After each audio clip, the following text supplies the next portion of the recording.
So same thing with counseling for sure. I think people go to counseling. It's super common because it's so vulnerable. Yeah. We're so prone to be like, oh, if I have a bad experience, then like, oh, I'm never trying that again. You know, what we know about science, what we know about the brain, what we know about what works, the empirical data, that you can use faith and what we know about the brain and what works with people and combine them together. So like the guideline or the phrase we use in our office pretty much is clinically effective but biblically sound. It's not like trauma isn't, well, was the car crash actually that bad?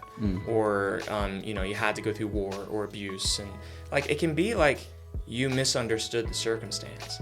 And then because that's how you experienced it as overwhelming. We've elevated this pastor to this person who's to be perfect and have a relationship with everybody in the church and do really well with finances and do great weddings and sermons and funerals and be available 24/7. And if you miss going to see someone in the hospital, they get mad and go to a new church. So I don't think that was the way the church was designed to be. All right. Well, hey, welcome to Church with Chris. I believe this is going to be episode number 9. Too bad you guys couldn't be number 10. That would have been kind of cool. Double digits. But got my good friend Scott Hundley here, and then his son-in-law, who some of you might know as well, Matthias Barker. And I am so honored to have these guys on today. Seriously, just thinking about people who have impacted my life. Scott, you're one of them. Just a brief story for you. We were in your backyard. All the college students were over, right? This was actually, I was a sophomore in college. I was at Purdue. I was talking to you about, hey, we're going to start this church in Columbus. Like, I think I might go to get this Bible certificate, like this 1-year certificate at Baptist Bible College in Springfield, Missouri. And I think that's all I need. YouTube's got enough content to learn, grow in your biblical knowledge, all that stuff. You know, there's plenty of books out there and resources. And then you said, I said, what do you think about that? And you said, I would bite the bullet and I would get the degree, like the biblical studies, the pastoral degree that I was looking at. And you're never going to know. You wouldn't have known probably unless I told you, like, that moment was a pretty defining moment for me. And I don't know why that weighed so much in that decision. But it's just a really cool thing to look back on. So I just appreciate you in that regard. And I know you've helped so many people at Community Downtown and through your stay in Columbus. Your wife just runs the best joint in the world, the hair salon, and it is just killing it. And so it's fun to watch you guys succeed and impact the community in positive ways. And Matthias Barker, we are new friends, but it's so good to have you here. I was at Matthias's wedding. He probably doesn't know that or remember that because I vividly remember shaking hands with you, meeting you, and you were meeting so many people. And every wedding's like that, right? Yeah. You're meeting so many people that you have no idea who they are. And well, Paige is from a small town, and the whole town came to the wedding all at once. They did. And so I met the whole town all at once, but I'm happy to have met you. Yeah, it was wonderful. And you got married in the weirdest looking church, coolest church, North Christian Church. Everybody in Columbus architecture, kind of knows it. It was kind of a wild looking thing. It was really fun. But it was sick. It was, because I'd never really been in there it kind of looked like, you it looks you like did the ceremony. courtroom in Harry Potter. You know, like the courtroom where like Dumbledore defends Harry Potter from like going to Azkaban or something. Imagine that, but a wedding. 100%. That's what it was. It kind of felt like somebody was going to make a sacrifice in the middle of the thing. Yeah, it was it's like a little just an culty. Odd-shaped room, That's kind of right? how I wanted it. That was the start of marriage. Yeah, culty. That's the vibe. Yeah, no, it was great. It was a great wedding. Yeah. It was awesome. So we actually go back farther than the friendship, but it's an honor to have you both here. Seriously, I know you guys both have so much going on. So I'm going to actually let Matthias, you have a lot going on with some personal kind of things that you do. And then Scott, I'll let you kind of share exactly what it is that you're involved in Columbus as well, because that's quite a few things as well. You've spent a lot of time here building, cultivating certain ministries in the city, and I'd love to hear about that too. So Matthias, why don't you go ahead and kick us off with what it is. I want to do this at the beginning because people always do it at the end, and nobody listens to podcasts until the end. So where can people immediately find more about you? Oh, cool. and what you do and follow along with like your journey. Yeah, well, so yeah, I'm a therapist and I make like psychological content online. I talk a lot about healing from trauma. And so I just came on as the CEO of the Trauma Institute. So I'm doing a lot of stuff through the Trauma Institute. You can find that on Instagram, just Trauma Institute or traumainstitute.com. And then my personal Which stuff. is brand new, right? Yeah. Trauma Institute, you guys just launched that. That's right. Yeah. It's Frank Anderson, Dr. Frank Anderson. He's out of Harvard. He's a psychiatrist. He's a world-renowned trauma expert. So that's his institute. So I'm just thrilled to be part of it. And then my personal stuff, I also do like workshops and courses and stuff through just MatthiasJBarker.com. And then Matthias J. Barker across all the social stuff. So yeah, that's what I'm up to. Nice. I was on your website this morning. Oh, yeah? And it's pretty sweet. Oh, thanks. Just the whole video, walk up, sit down, kind of stare at you. I'm glad you like that. I was you know worried what's it was funny? cheesy. That felt a little more Hogwartsy. Yeah. Like the pictures. That was the inspiration. Was it really? Yeah. Well, okay. So I'm glad. I know Okay, this is all right. just, there's context. So if you go to my website, then you see a video of me like walking into my office, then sitting down, and then I kind of like hold really still, and then it freezes, and then that's just like the photo of like the intro to the website. Yes. And I got the inspiration. It's funny you say that because I was like, oh, it'd be cool if it was like Hogwarts where like the photos are kind of moving or just like smiling and looking there. And then I saw that you can do a video background on my website builder, and I'm like, oh, bet I'm gonna do this. So I was worried it'd be too cheesy, but I'm glad you said that. It makes me feel good. No, it's pretty cool.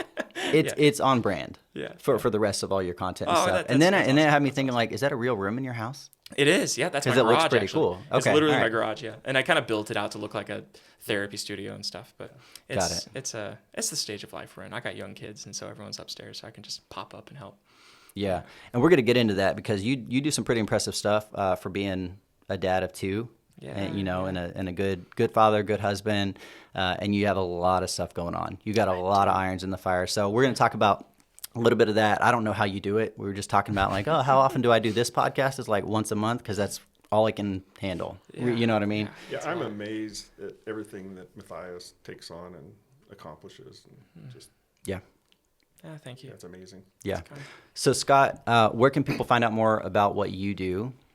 And explain just a little bit about what you do with Community Downtown. Yeah, I'm the director of Community Downtown, which is a counseling center here in Columbus. And we're under the auspice of Community Church. And we're pretty much under the church website, cccolumbus.org, and you can find everything there. But we offer counseling, marriage, individual, family counseling. We do mental health coaching, budget coaches, recovery coaches. We have peer counselors. We have 5 staff counselors. We contract with 13 other churches in the area, provide counseling services for them. And they have a separate group of contract independent consultant counselors, and there's about 8 of those. So, yeah, there's about 200 to 220 people that are currently under our care receiving some kind of service. So, And that's grown a lot. Yeah. A lot. Oh, Yeah, since it my got started, goodness. obviously. But even from a few years ago, didn't you have less churches on the roster? Right. That could, well, we under didn't have that any. umbrella? Yeah, it was just us.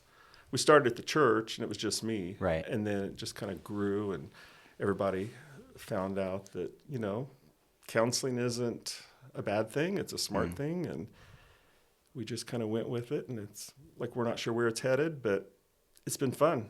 It's been fun. Okay. Well, that answers my last question for what your vision is for CDT. Because if you don't know what's ahead, then We had no idea where it was going from the start.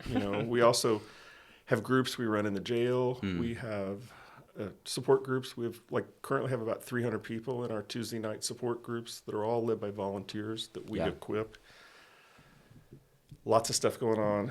We have a foster and adoption care community, which is putting a group of 6 to 8 people around a foster family and just kind of supporting them. And we never planned any of that. It's just kind of God opened up different doors. So when people say where we're headed, we're like, well, we don't know. We'll just see what happens. Yeah.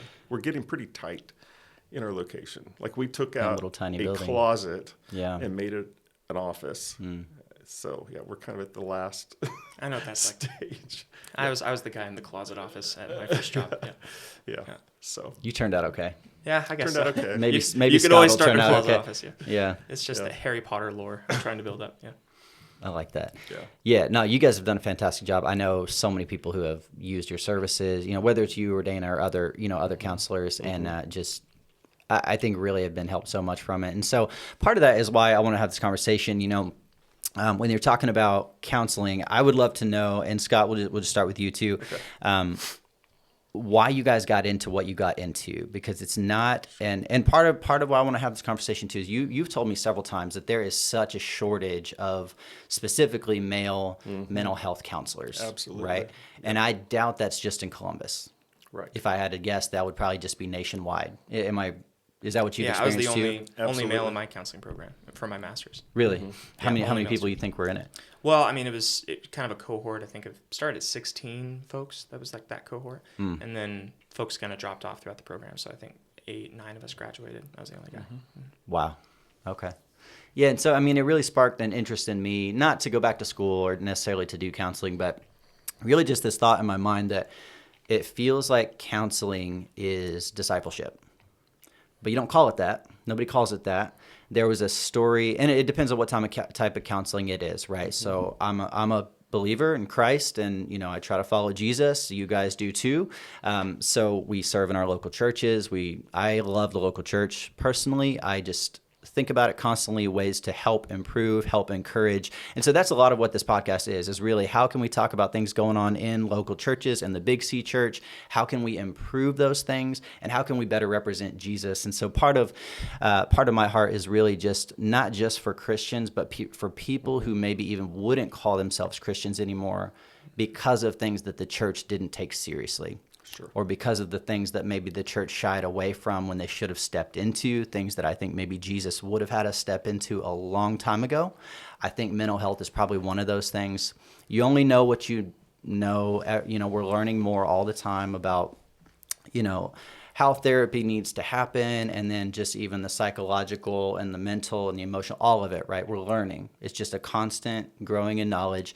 And you guys are too. You're learning all the time still as counselors. And so if we can help maybe shed some light on ways that churches can be involved in that, that's kind of the heart of the conversation, kind of like how we can help care for people, because at the end of the day it feels like that's what it is. You're just walking alongside people, you're helping them, you're caring for them, you're loving them like Jesus. And so for some people, a counseling session, that might be the only time they ever get to experience somebody that really kind of listens, somebody who really tries to understand what they've been through or what they're currently going through and how to get through that. So I see Jesus in that. Okay, so whether we label it that or not, whether we label it discipleship, I think it is. And Scott, you've told me stories about people you've counseled for years, and all of a sudden you'll get a call out of the blue where they say, I think I need to trust in Jesus. And you're like, yeah, that, yep, like that, okay, yep, that's the answer, and it has just taken, it doesn't look like the normal pastor's route to arrive there. Right. It's not an altar call.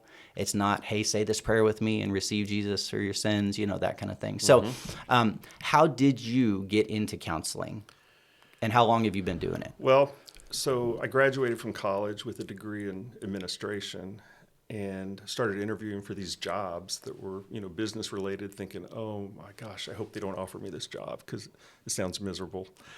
But then, like at age 21, 22, I was hired full-time as a DCS caseworker and did child abuse and neglect investigations, which I think now of like, why did they hire me? 21, what would I know? But it was an education. I mean, it was wild, just all the stuff that's going on out there. And then did that for a few years, and then I became a probation officer here in town and did adult and juvenile probation in the last few years. I was there 11 or 12 years. The last few years it was juveniles only. And I loved it. I loved the job. But a lot of times what I found was I was talking to people, your clients, and really thinking it became like counseling sessions. And I know we were sending them out to counselors, and I'm thinking, gosh, I could do that. I think I could do that. So went to school, got my degree, then finished grad school 3 months after my third daughter was born. So I would go to work, come home, help with the kids, start homework like at 10 at night, and then be in the office at 8. And so it was It was hard, but we got it done. Does that sound familiar? Is that Well, that wasn't my experience, but I mean that because that's intense. That's It was pretty intense. working late, early rise. Yeah, and so then right after I graduated, I was asked to take a job at Youth Hope, which was a residential treatment home for adolescent girls, and like a reunification program. So did that, and then eventually, just out of the blue, the church asked me if I wanted to join the church, be the director of small groups, and do some counseling, like as part of it, and which it was great. I mean, it took me a while to decide because I never imagined working in a church. That was never on my radar. Like probably more like there's no way I would work for a church. And then prayed about it and just joined the staff there, and then it just kind of snowballed from there. It became primarily, counseling, and then to where we're at now. So yeah, that's kind of how I got involved and went into that field. Okay. Yeah. Yeah. So was there like a day that you decided, was it like a release to God? Was it like okay, I'm letting go of because for some people that's kind of what it takes to jump into something that they're really not, that wasn't plan A. To work for the church? Yeah. Was there a moment that just kind of clicked for you where you thought, well, I guess I'm surrendering, I guess this is it? Honestly, I don't remember, but I do know that when they approached me, I did not give them a yes for 3 months. And they were getting tired of waiting. It's a long and they were time. like, have you decided? I said, I love what I do now. I think I would like that. And I jumped in. Well, and then where I saw God working was 2 years later, then the state, because all the group homes in the state of Indiana received state funding for part of the legislature changed, and in 1 year there's like 30 different group homes in the state that all closed because they were pushing all these kids into foster care as opposed to residential. And then later the pendulum swung back where they thought a lot of foster kids or a lot of teenagers in foster care, it's kind of hard to do. So I actually had a phone call a few years after that, after I started working at the church. Would you guys consider opening up a group home again? I'm like, nope. But I wouldn't have had a job. Right. I would have been looking for a job if I wouldn't have taken the job at the church. So it was, God just really, something just pushed me in that direction. So I don't regret it at all, though. It's been awesome. Probably felt like a gamble, though. I mean, a little bit. Working in a church, like just different. Yeah. Always worked for the government or court-related, entities, and so it's different. Yeah. Well, when you move on from the government, that's a sigh of relief too. I worked in the clerk's office, at the courthouse here for like 6 or 7 years. Yeah. So, yeah, I mean, you kind of learn about. I see Columbus as this place that, has this veneer of, you had mentioned earlier, architecture, like really cool, like everywhere you go. I remember we had some friends in town, we were driving them around, and they were like, man, even like your jail is cool here. Like, just the like. Taj Mahal. That's what they call it. Right. And so just like there's all these cool buildings, and it's a really nice place, nice parks and playgrounds, all this stuff, and a really nice community to raise a family, I think.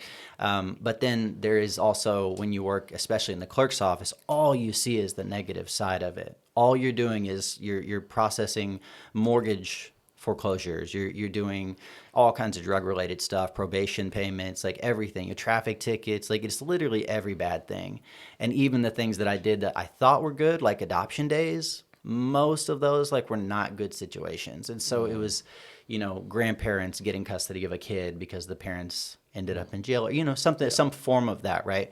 And so I think marriage licenses were like the best. That was like the good days, is when people came in to get marriage licenses. But you see everything, and you read everything, and you just see like this underbelly, like this darker side of a place that seems really well put together.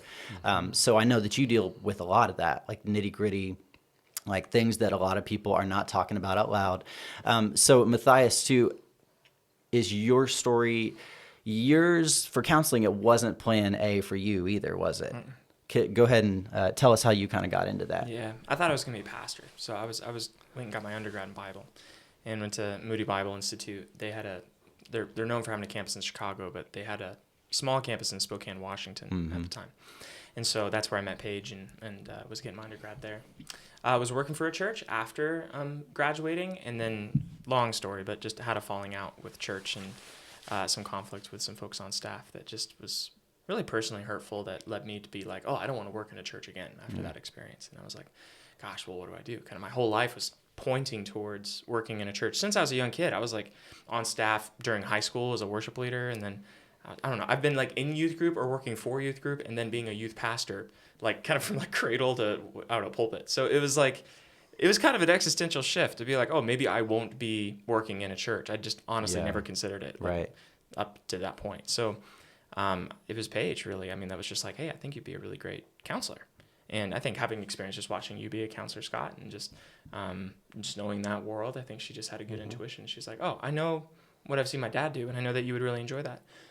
So resisted that for a while, but then I was working for a bank and really didn't like that. So I was like... You didn't like banking? Yeah, it can't be worse than banking. It's like the opposite of your personality. Oh, yeah, that's the truth. So, yeah, I started this counseling program. I hadn't been to counseling before starting a counseling program, so that was kind of shocking. I remember just like reading stuff in school and being like, I don't know, reading about depression or reading about anxiety and reading these chapters and being like, wait, this is me? Like, I think I struggle with this, like much less how to help other people. I think, wait a minute, this is me. So that was pretty shocking and got me to counseling for the first time. So do you think, do you think it's actually a good thing, though, that you didn't have counseling first? You know how if you see something modeled, it's the only thing that you think, that's the way that you're supposed to do it? That's your reference, yeah. Yeah, do you think there's kind of like you're able to kind of shift a paradigm in counseling a little bit in the ways that you do it because you didn't see it done a certain way? I know you probably had to train, you had to watch some other people do it. There's plenty of observation you had to do maybe during school. Yeah, I don't really know how that works, but I mean, it's a good theory. I think that they don't just throw you into counseling somebody. Well, what was cool was like, because I didn't have that reference point, I really did have an open mind going into school and into the experience. And so I think the thing I fell in love with right out of the gate was just the study of psychology, which I don't think a lot of people get into it for. Like, a lot of people want to help people and want to, like, they had a really positive experience in counseling. They want to recreate that for somebody else. That just didn't happen to be my circumstance. I'm there because, I don't know, I was just kind of searching. I didn't really know what I wanted to do. And then I loved just some of the philosophy and just kind of formation aspects of psychology and therapy. I mean, because that was really adjacent to theology and pastoral, philosophy. Yeah. So I was like, oh, this kind of feels familiar. They're using different vocab words. Like, I don't know, just like coming to self-formation and ego identity versus like imago Dei and Christian formation, so like lots of different vocab words, but pretty similar, like algebra equations. You could swap out the numbers, but they're kind of doing a lot of the same kinds of things. And when that clicked for me, I'm like, oh wait, I actually think I understand way more of this than I thought on the front of it. And then I was able to engage with that on a really deep level. Once I kind of learned the vernacular, so to speak, I ran with it. So, and then my first experiences in my internship actually counseling people were super meaningful, and loved just the practice of clinical work, so instead of going the direction where you can kind of go more like a PhD or studying or, more research based, really stuck with just, hey, I'm settling with my master's. I'm going to go clinical and just work with people day in and day out because I just loved it. So, it's kind of a surprise each step along the way. So you still do that too, right? You still practice? Yeah, okay. Yeah, that's right. And then I know you guys moved from Spokane to Nashville, right? Yeah. Tennessee, yeah. Which we love Nashville. I think we've gone there maybe our last 3 anniversaries. Oh, cool. Well, we broke it up and finally went to Michigan, but because we just heard so many things about Michigan. But no, Nashville is definitely a favorite. I'm curious. I'm gonna skip ahead a little bit because your guys' entries into counseling also comes with sort of, at least from my experience in Bible college, and so I went to 2. That's my wife's phone on this iPad. I went to 2 Big Ten schools, IU and Purdue, both for a year. Took different types of sociology and psychology classes at each one, which are fascinating. To your point, it's fascinating when you're learning about even criminology and something, how people work and why they do the things they do. It's really kind of interesting. And I'll just never, some of those little studies that we did and learned about, I will just never stop thinking about with prisoners and, all the ways that they study people are just fascinating. But then going to a Bible college where there was a seminary there as well, a lot of those professors taught the biblical counseling classes. So I took a couple of those. obviously your starting place is different. So you mentioned like there's some parallel ideas, and you're going to start at different places, and a lot of times you're going to end at the same place with a person in their mind and their heart, kind of things that need to change, ways to work through things. But one of the questions I sent you guys was kind of this idea that when you go the direction of counseling, yours seem very purposeful getting into counseling. Yours seem kind of accidental, right? With the way that you sort of stumbled into it and started counseling more and more people, not just doing small groups, right? Right. Did you feel like you had to choose between being a biblical counselor or a psychotherapist, right? Because you have that label, right? Yeah. What would you say you do? Like, how would you, if you had to classify, like, well, what kind of counselor are you? Well, my degree's in Christian counseling. Okay. And so I just think there's a lot of different labels for counseling that maybe give people the wrong idea of maybe what kind of counseling they're receiving. So there's different modalities, there are different methods, different ways to counsel people. And one method may work for one person that doesn't work for another. And so it just basically having the insight of who you're working with, that's the way I like to do it, and understand like, okay, I'm getting the feel for where this person is headed, what their worldview is, what their belief system is or isn't, and then that will help drive how I approach them. Yeah. So I just consider myself a counselor who's a Christian in our office. So people know that we are part of community church in our office, but you will not find scriptures on the wall or crosses. Everything's pretty neutral because about 40 to 45% of the people that come in for service have no church. They're unchurched. Either they've been disgruntled with church or they know nothing about faith. And so some biblical counseling models do not know how to do that if someone's not a Christian. And we believe this is an opportunity, like the back door of the church, to connect with people and just help them find healing in what they need. Yeah. And it's really interesting how you can teach them biblical models and ethics and beliefs that they don't realize are scriptural, like anxiety and how you think about things and how you capture your thoughts. So that's kind of what I like to do. Biblical counseling, I mean, it sounds bad to say, oh, you don't do biblical counseling, but biblical counseling is actually a certain model, primarily scripture, which is fine, but I think what we know about science, what we know about the brain, what we know about what works, the empirical data, that you can use faith and what we know about the brain and what works with people and combine them together. So like the guideline or the phrase we use in our office pretty much is clinically effective but biblically sound. So we won't teach anything that goes against Scripture, but we weigh in on what's clinically effective and helpful for people. Does that help? Explain it? It's a great way to explain it. So, no, that's really good. Yeah. The way I think about it is like, because I'm a psychotherapist. I don't identify as a biblical counselor or a Christian counselor, although I am Christian. It's like, I heard this in Bible school, and there was actually a big debate that opened up in my philosophy 101 class on this.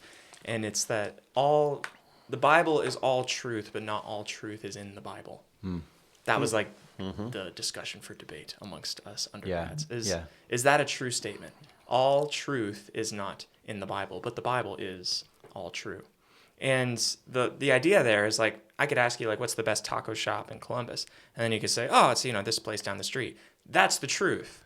But that isn't in the Bible. There's not a Bible verse that says this is the best taco shop in Columbus. So it's like, okay, things can be true and not contained in that library of books that we, call the Bible. And so that spreads out to all sorts of different things. There's lots of neuroscience. There's lots of even just theory around how people connect and how humans interact, what makes marriages thrive, what parenting techniques are going to be better than others that are true and aren't directly commented on in Scripture.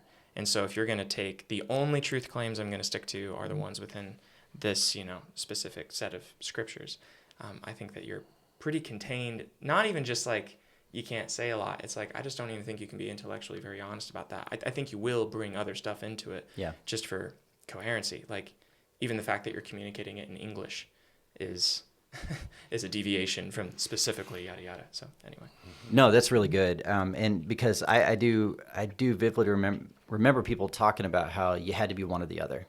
You can't mix, for lack of a better term, secular psychology with, or just psychology. Can't mix psychology with scripture. Like they're different starting points. It's a different, you mentioned there is a distinction that people make between biblical counselors and then counselors who are Christians. Like it just feels like a different thing, right? That's right. And so, and we have to ask the question too, what is the Bible trying to teach? Is the Bible trying to teach everything? No. right. It's not.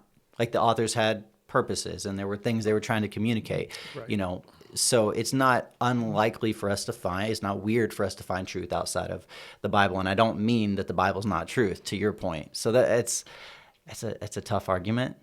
Yeah. I can answer it pretty easily, and I think you guys can too, but I can see how people would want to fight over it, I guess, in Bible college, because that's what you do in Bible college, is I you get it. fight And over I think stuff. what people sense is that there's a lot of philosophies in, I'm fine calling it secular psychology, that aren't biblical, that actually do run against the grain of what the Bible teaches. Yeah. And there's a lot of presuppositions snuck into the modalities, because the modalities are philosophical. I think that's actually one of the things I don't think folks are very upfront about when it comes to psychology or therapy, is we are dabbling in philosophy. That's why the sciences kind of look at psychology as kind of a soft science. Like when you look in the research institutions, if you're like a real scientist, psychology probably isn't the thing that piques your interest the most, because it's so contaminated, quote unquote, with subjective experience, philosophy, Theory. Placebo, whatever. Yeah, right. It's really hard to get hard data out of psychology. It's doable, but you have to restrain so much. It's so easy for it to leak in. Right. Yeah. Man, do you ever have people ask you about that? Is that like one of the first things how do people approach you when they're like, hey, what kind of counselor are you? What are they looking for? What do they want to know? To be honest, not a lot of people ask that. I think people are, because there's such wait lists, they're just glad to get an appointment. Yeah, that's right. Yeah. Sometimes. But it depends on why they're there. So if someone comes to me and they have a strong faith, then of course we go with it and run with that, and how to incorporate what they know in scripture, but also what can help them from maybe that they don't know. Yeah. If someone's not a believer, we have a different approach, but we don't go against scripture. I've met people that have been kind of damaged because of maybe some biblical counseling that really, in regards to marriage, a wife's relationship with her husband. I met somebody one time who their teen was in counseling to see someone because of bullying, and they walked away feeling horrible because it was a sin to not trust God, and on and on and on. So people bring in different mindsets. And then there's also people that I've met that did not get the right counsel from a secular counselor, that maybe it damaged them or kind of put them off track. I know counselors, so we had 752 people last year that requested counseling in our office. So we don't see them all. We refer out. And so we're pretty careful who we refer out to, but there's a couple people I know that I don't know if they're Christian or not, but I know they do really good, solid work that's not going to go against what we believe. Yeah. And so it's just kind of knowing who you refer to, and just kind of knowing your system, and kind of hearing from the people, like where they're coming from. Sure. Yeah. What do you think are the maybe top 2 or 3 reasons that people come to you specifically? Anxiety is by far the biggest. In our office, at least, girls between 12 to young women under 30, anxiety is by far just the highest referral that we get. Depression, anxiety, marriage, those are the 3 big ones. Wow. Yeah. So you said depression. Don't mean to smile. No, depression, anxiety, and marriage. Yeah. Okay. And you've told me before that you kind of tend to lean toward the marriage piece, right? At least at this point in your career. Yeah. That's kind of I love what really fuels you. Yeah. Why is that? I don't know. I love the interaction between a couple, between the husband and the wife, and trying to work with them on achieving goals together and where they what this relationship to look like. And I think every couple, not all, Yeah. if they're willing to do the hard work, can not just make their marriage work, but to have a great marriage. But it takes both people investing, and it's fun to see them take those steps of growth. Now, sometimes it's extremely frustrating, when they come in and one spouse has done all the homework and the work and worked on some things, and the other one completely forgot what they were supposed to do, But yeah, I love working with couples. It affects kids. It affects families. If they can stay together and have a great marriage and not go through a divorce, I mean, you're changing generations. So, yeah. That's a great way to look at it. Yeah. Yeah. The kind of the all-encompassing reach of each type of person. Yeah. So what do you think would be the top 3 for you? Yeah, I mean, I do some couples work as well. Probably maybe a third of it is couples work.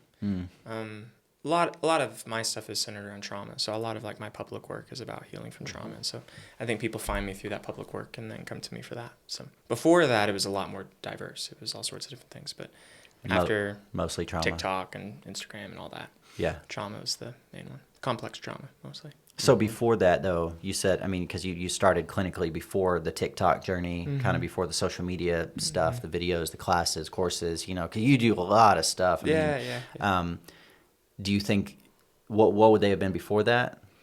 Man, it was all sorts. It was like maybe the top 2 or 3. Well, so at the beginning, go ahead. Go ahead. I'm sorry. Well, yeah, at the beginning it was complex, because I was working at, a place that took mostly state insurance. And so it was a lot of homeless folks. It was maladaptive sexual behavior was what I did almost exclusively at that clinic. And so that's when kids abuse other kids. So mostly foster kids with big abuse histories themselves. And then they respond to that abuse history by, essentially attacking another kid. And it could be really overwhelming, intense work, not just for the kids involved, but also for the professionals, because it's just so intense and heavy.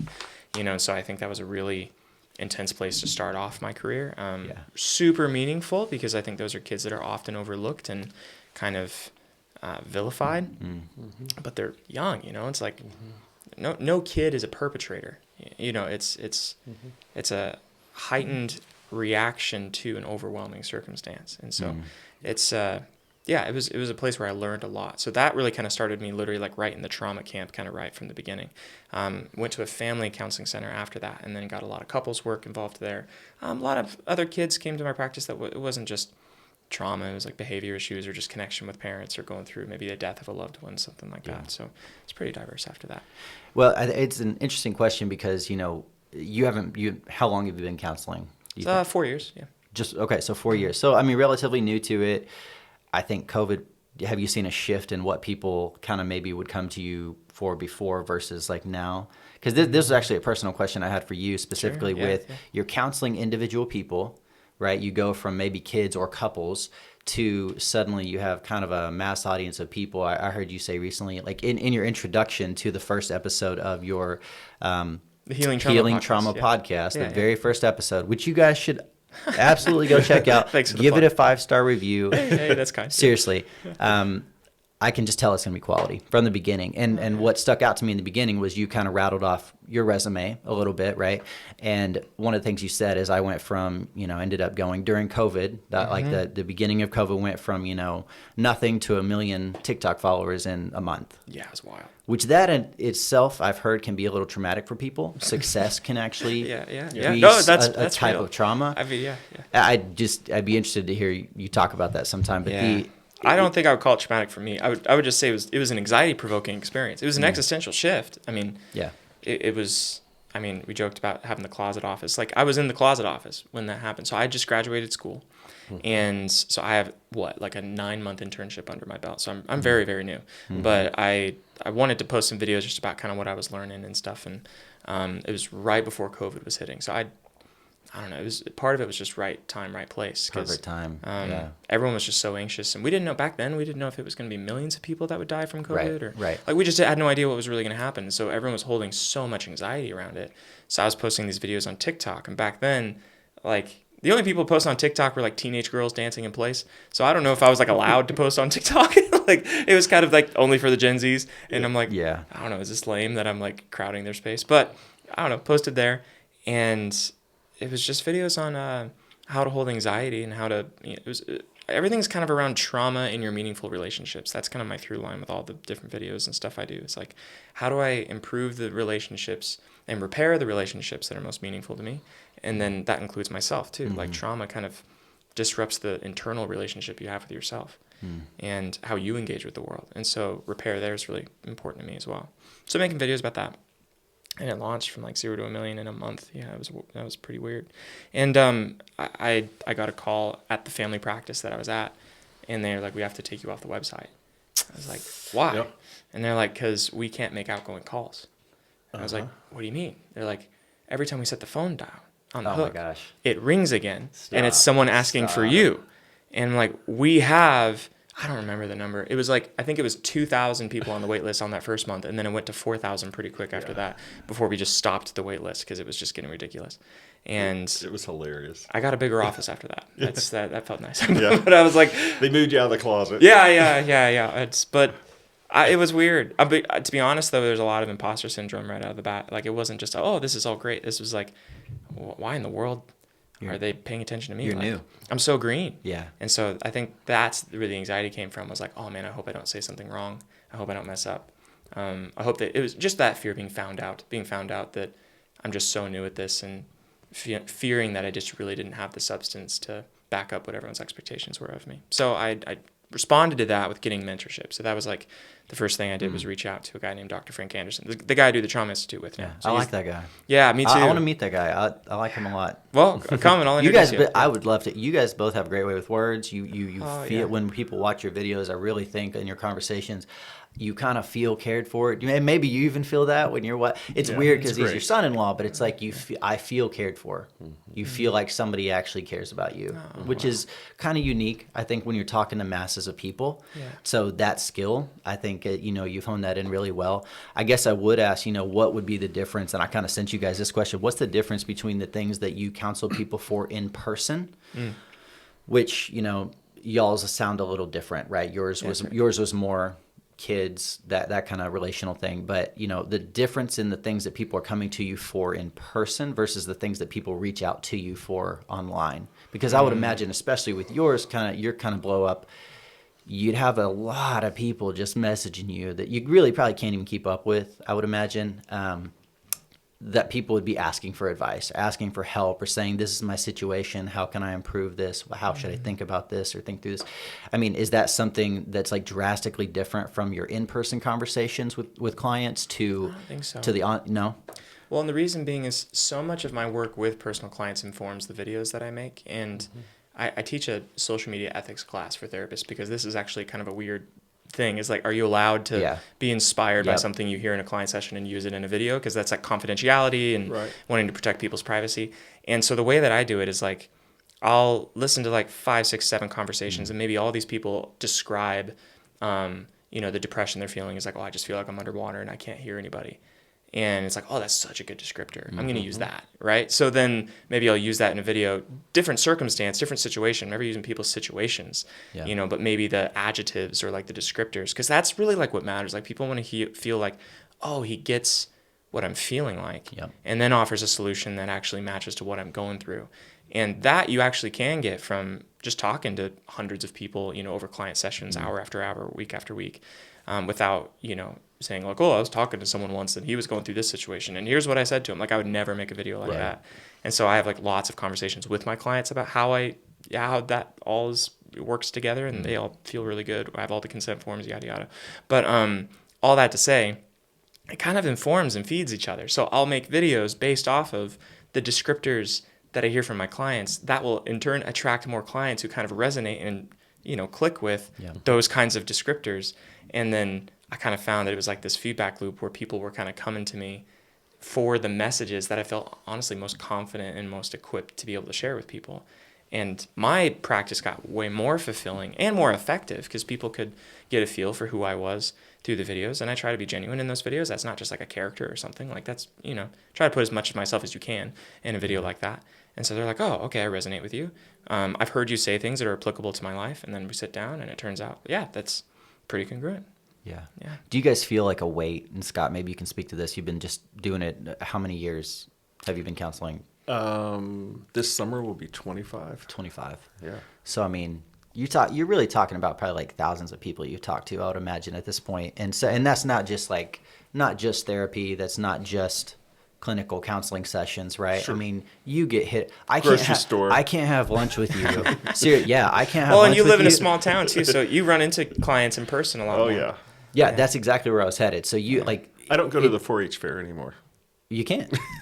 Yeah. Mm-hmm. No, I mean, That's all right. fair people are messed up people. They're the people that you're seeing all the time. Okay. No, we can't have lunch without you running into somebody, a server or somebody. Mm-hmm. It's happened every time we've gone out. Okay. That you'll half the men in this town. Well, yeah, what happens you'll know somebody. They'll say, "You look really familiar to me," and I'll say, well, I used to be a probation officer. They're like, "Oh yeah, That's it." Yep.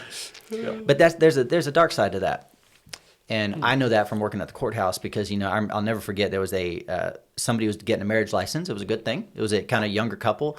And then one of the judges came down who had been a judge for many, many years. He happened to still be doing law.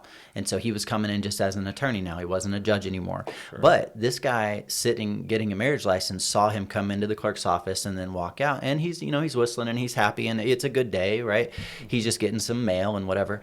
And then this guy almost just gets up out of the chair to go fight this judge guy. And I had no idea what was happening. And then when he came back, like he settled down really quick. He didn't do anything crazy. And the judge didn't even know, or the attorney. He didn't know. He was out the door. And the guy said, "That's the guy that put my dad away for life." Whoa. And it was like, the fact that you're in a small town and you just kind of know. And small town is relative. Like, I mean, Columbus has between 50 60 60,000 people? Yeah, 60,000 people maybe. Yeah, I mean, it's 50, 60 people, but yeah, it's more than that. About 50 to 60,000 people, maybe 80 in the county. Yeah. And so, like, it's a big enough place where I can not know plenty of people now, but like you go other places and you know everybody, right? And so that's probably your experience too.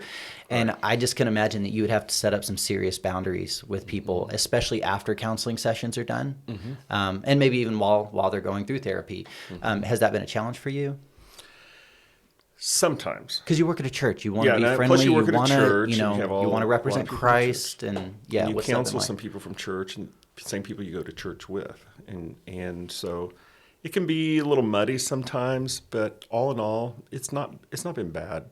I've had people that through the counseling relationship, it might have ended sour, and then they make some threats or wish really horrible things on you because you wouldn't lie for them. I wouldn't lie for them for a court report, or something like that. Yeah. But all in all, it's not been too bad.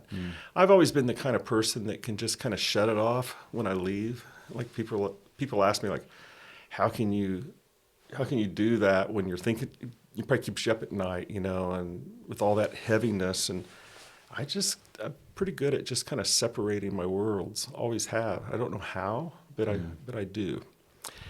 Sometimes, if they're no longer a client, and because you're in the same church, maybe you could develop a friendship, but it's real clear that you have that separate piece. I tell people, like, if they're not a friend, and they're a client, if I see them in public, I will not say anything to them. If they want to come to me and speak, they can say whatever they want, but I'm bound by confidentiality, of course. Yeah, you have people in a small town. Hey, I know you've been counseling my brother, and da-da-da-da. It's right. like, you can't really say anything. You just look at them, So, but... You don't say anything, you just look at them?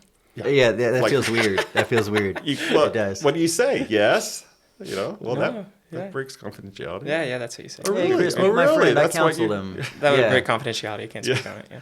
Yeah, I just pull the form out. Counseled them in their marriage. They're not married anymore. I neither confirm nor deny. Yeah, and that's great when people blame you for a marriage not making it. Like, I'm not in that marriage, and I think that was their choice. So well, that hits at something that a mutual friend of ours, Joe Meek, who was a judge in town and goes to CCC. I think he still goes to CCC. I know he's been an elder a couple times, and when I worked at the clerk's office, I remember walking out to the parking lot with him after work one day, and I asked him that same question, like, "Hey, this is like really heavy, you know, when you're sentencing people and you're seemingly tearing families apart, and you're seemingly, you know, having to separate kids from their parents, you know, any of that, sending people to jail." How does that weigh on you at night? How do you feel? How do you sleep with that? You know, and he said, he kind of simply said, "I didn't do that to them. They did that to them." True. True. And that was a wake up moment for me. It was like, right. oh yeah, wow, that's true. Yeah, he had to name what was already present, not create something. Right. It wasn't Just his bring fault. it to the surface. Right. Yeah, and that doesn't mean it doesn't, you know, people don't see it as your fault. They will see it as your fault. Yeah. Have you had any experiences like that? I mean, Yeah. I won't try to make you force you to talk bad about I yourself. have. But I mean, I think blame makes sense. Like you blame when the emotions or the circumstance is so overwhelming that you just don't know how to integrate it any other way, right? So you have to get it outside yourself because to hold it in would just, you don't know how, and you feel like you'd collapse. So like, for example, like if my marriage is falling apart and then, you know, she went and talked to that counselor and then she suddenly now wants a divorce, of course you would be like, oh, that counselor. Because to own the fact that, oh, maybe there's a pattern here of something that I did that really contributed to this relationship falling apart, it's overwhelming. And because I don't know how to fix it, that's why it's overwhelming. Like maybe if I knew what I was doing wrong and then I could just change it and then things would be okay, maybe then I'd be, you know, more likely to take some responsibility. But especially if it's just like, heck if I know, or maybe she just has I think it's all her fault and I'm blaming her. It's like, yeah, that's hard. So I try to see underneath what's really going on. If there is blame or if there's like, oh, you did this, it's like, man, they're holding something. They're really overwhelmed. There's just a lot of fear there. And I think, so weirdly, like I feel empathy, not from like a condescending place of like, oh, well, yeah. It's just a, man, I can see it. I can see how holding that is so big for you. Yeah.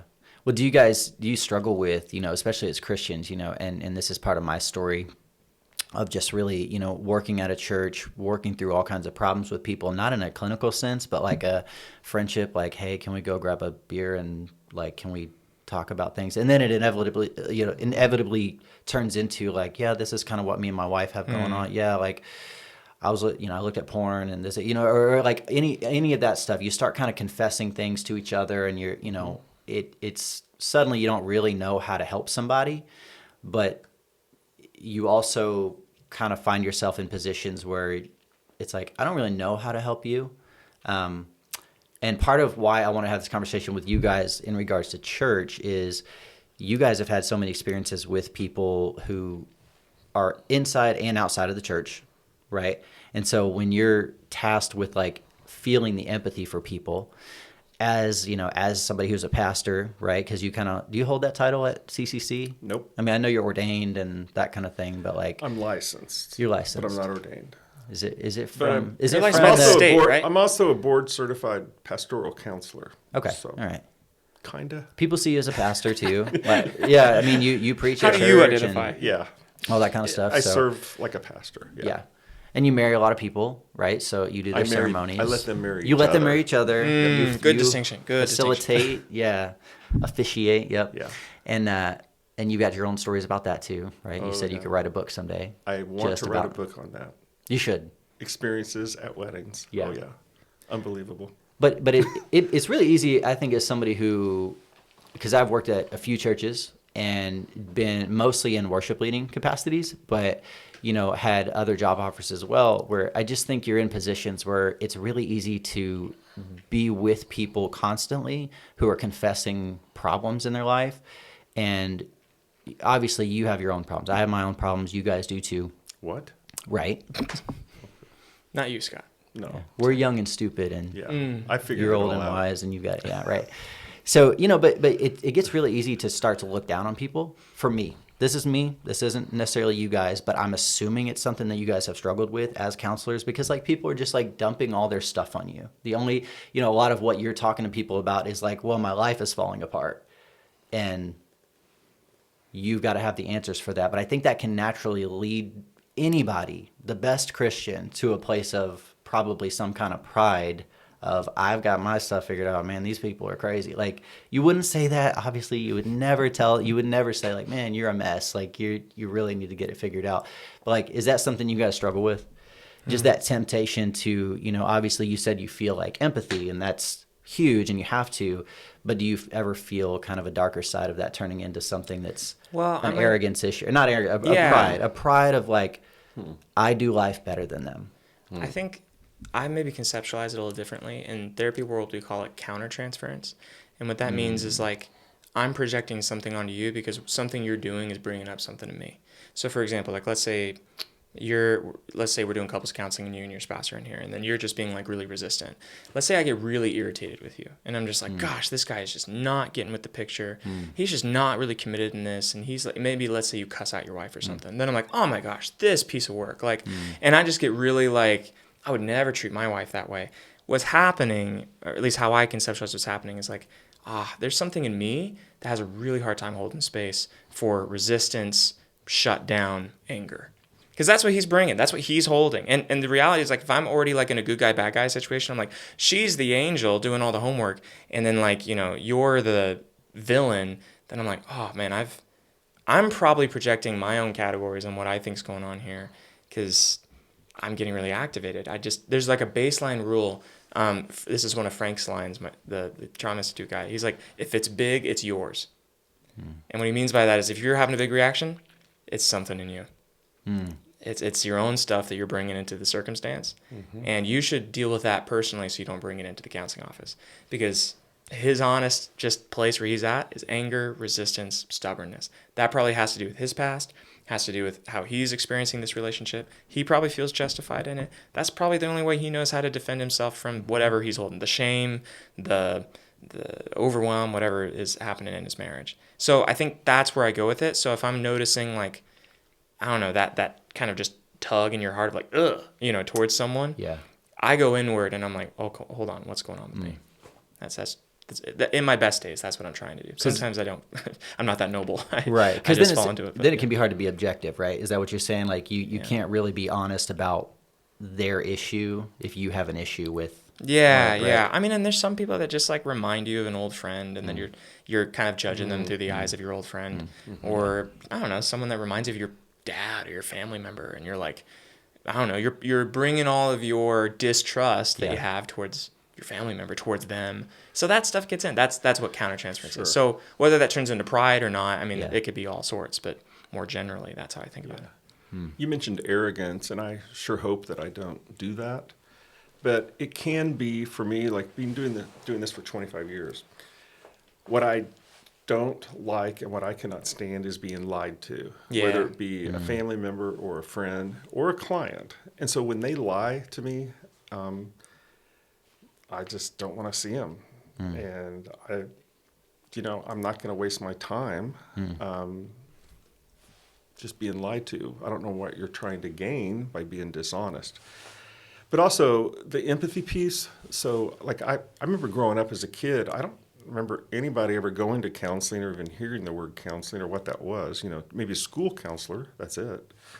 And so, but then I had figured out some things not long ago, a few years ago. So I'm all over the place. I'm busy. I would lose track of things. Penny one time said, hey, because I had driven her car that day, she goes, what's this tube from the bank sitting in here in the car in the passenger side? I would just like, because you brought it home from the drive-through. Do what? Because you brought it home from the drive-through. Oh yeah, story after story. My kids are like, "Where's my pizza I had last night?" And it would be in the drawer instead of the refrigerator. Yeah. But it really hit when my wife was on the phone with Paige, and I had pulled into our driveway, but somebody was doing work in our drive, so I pulled into the yard. And I walk in the house, but it was the Subaru we had. I just left it running. Pity sees me come in the house, and she's screaming at me and sees the car behind me just moving forward in our yard. Just because it was still in drive? Yes. It automatically stopped before it hit the tree. And she said, I think it's time you do something about your ADD. I'm like, okay. So I go to the doctor and I talk to my general practitioner he delivered our girls. I mean, we've had him forever. And he's doing this attention deficit assessment on me, which I've done to other people. He does it to me, and it's like, in school as a child, did you have trouble, paying attention? Yes. So it's like I hit all the marks. So it was like, okay, so I could have benefited from someone counseling me on how to handle my inattentiveness. And I went on medication, and, it's been a game changer for me as far as being focused. Now, some people would say, oh, that's a sin, you need to figure that out. It's like, well, it's a brain issue with me. Yeah, that's right. And then I went through a struggle just a few years ago with anxiety over a situation that I won't go into it, but it was different things that were occurring with people I know. And before I knew it, I was overly just super anxious and just started predicting, where this is going to go and where that's going to go. And one of my best friends, we were talking, like you said, talking to friends, said, have you thought, like, I love talking to you, but I think it'd be really good for you to talk to someone trained. They said that to you? Yes, they did. Yeah, see, a professional. I'm like, okay. And I did. Yeah. And I just saw him maybe 4 times, and he was great. And so it really put me on the other side of the table, and it was amazing because it was both of those experiences were great, and also allowed me to have even more empathy, with people. Yeah. So even after doing this for a while, I mean, several years, going to a counselor yourself, did you feel like, man, I think, like, did you walk out kind of like, man, it's interesting to be on the other side of the table. Like, maybe I should rethink about how I do this or say this, or, Right. Have you had any experiences like that at all either with getting counseling? Totally. Like you said, you hadn't before. Had you had some counseling? Yeah, I had counseling when I was in my master's program for the first time, and then on and off from several different kinds of styles. Yeah, for sure. I think, like, there's just moments when you realize, like for me in that moment, it's like you realize, like, how vulnerable it is to tell, like, a virtually an absolute stranger all of this deep, dark stuff, like, that you're holding. Yeah. And how even just the smallest little smirk or eye roll, or even them interrupting to go grab their food from the microwave, can actually feel so fragile.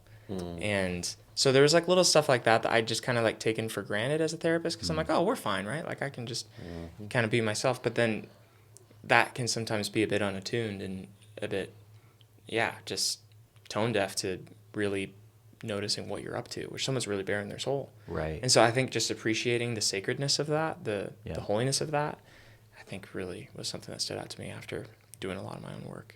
Did you walk out with any takeaways from your own experience in counseling? It taught me the value of it, of just being heard, because the way this guy was with me was so attentive and was really listening to me. And it just reminded me of all the times that maybe my mind might wander in a counseling session, okay, this person said this like 20 times. But also, I had a situation where I went with a family member a few years ago to support them in counseling. And it wasn't a Christian counselor. I was a little skeptical, but she was amazing. She was fantastic. She did some things I wouldn't do at the beginning. And so I started to just kind of analyzing a little bit. But she knew exactly what she was doing. She was great. A different way of doing it than I would, but it was, Yeah. Wow. And it turned out really well, the whole thing. That is hard. That is hard to turn off the analyzing hat and just let someone do their work when you're the patient. Oh my gosh. Well, I think that's in every field, to be honest. Oh yeah, so, like as a pastor, I bet you feel that too. Like even when you're listening to a sermon, you're like, well, I wouldn't have, Yeah, and especially in music, you just get really picky. And I know you have a background in music too, that's right? And it's just like you're everything picking from up the mix to the arrangement, to everything. Everything. You're like, well, why would you sing this that way? And why would you, why would you let that person sing? And why would you, it's all kinds of stuff that you're going through in your head. You're just picking apart the thing that you're the most familiar with. I think, for you guys, do you ever get so you maybe don't look down on the people as much that you're counseling. Maybe you get better and better over the years at the empathy piece, at kind of maybe not trying to raise yourself above them, right? They've got their own struggles. You know what your struggles are too. You know what your heart is like as well. So, That's right, yeah. But at the same time, do you think maybe then you ever get, not cynical, that wouldn't be the right word, but you maybe group them? You talked about a friend. This person reminds you of a friend that you're counseling, and then that kind of triggers something in you that you don't like, or it reminds you, this woman that that. Do you ever get in a mode of like do you have to fight treating every case the same? Like you make it like assumptions about people and just. Yes, and based on people you've counseled in the past, like, okay, these 10 marriages, these 10 people, have dealt with this trauma, or these 10 couples who, they dealt with this, and okay, like, I feel like it would be tempting to treat it like there's some kind of, like, you mentioned equations earlier, like an algebra type of thing. Right. Is there a temptation to maybe start to try to treat things too similarly and not take into account like the actual variables in each situation? Because they're not cookie cutter, right? I think if I'm tired, if I'm not in a good personal headspace, it's easy to just kind of go through and just do what you usually do with certain issues that people might be dealing with, instead of kind of hearing the whole story. But I think I try to look at things differently, though, and what works for this person. What works for me is I like to do brief solution-focused counseling, which is not long-term. But also I like to take time before we actually get started. So I tell people the first session is not really a counseling session. It's just, I want to hear your story. I want to get a big picture, and then we'll talk the next time, kind of the path we're going to take. But it takes the pressure off of them, oh, good, I'm not in counseling. I'm just going to tell my story, Yeah, sure. But if you don't like your counselor, it's probably not going to work. I remember hearing that in grad school. Yeah, especially with teenagers. If the teenager does not like the counselor they're made to go see, you might as well just stop. Yeah. So that'd probably be an encouragement to anybody, listening, who might consider going to counseling for any reason. I mean, you're not stuck there. If you have a bad experience, if you're not comfortable, don't write off counseling. Right? Yeah, that's a great point. Yeah. Don't write off counseling. Just like I would say, like, if, and you would probably stick with this too as a groups guy, like small groups at church, hey, if this group wasn't your fit, like, don't give up on groups. Like, try another group. Well, it's normal that we do that. It's like if you get bit by a snake, it's not like, well, what kind of snake was it? Maybe the other snakes are nice. Right. You're like, I'm not going to mess around with snakes. Yeah. But it is like a more mature way to think of like, oh, okay, I had Mexican food at this one place and I didn't like it. That doesn't mean I don't like Mexican food. That just means I didn't like that restaurant. Let's try it again. But that takes like a little bit of a moment to step back and be like, all right, let me give it another shot. So same thing with counseling for sure. I think people go to counseling. It's super common because it's so vulnerable. Yeah. We're so prone to be like, oh, if I have a bad experience, then like, oh, I'm never trying that again. Or couples counseling. That happens a lot in couples counseling.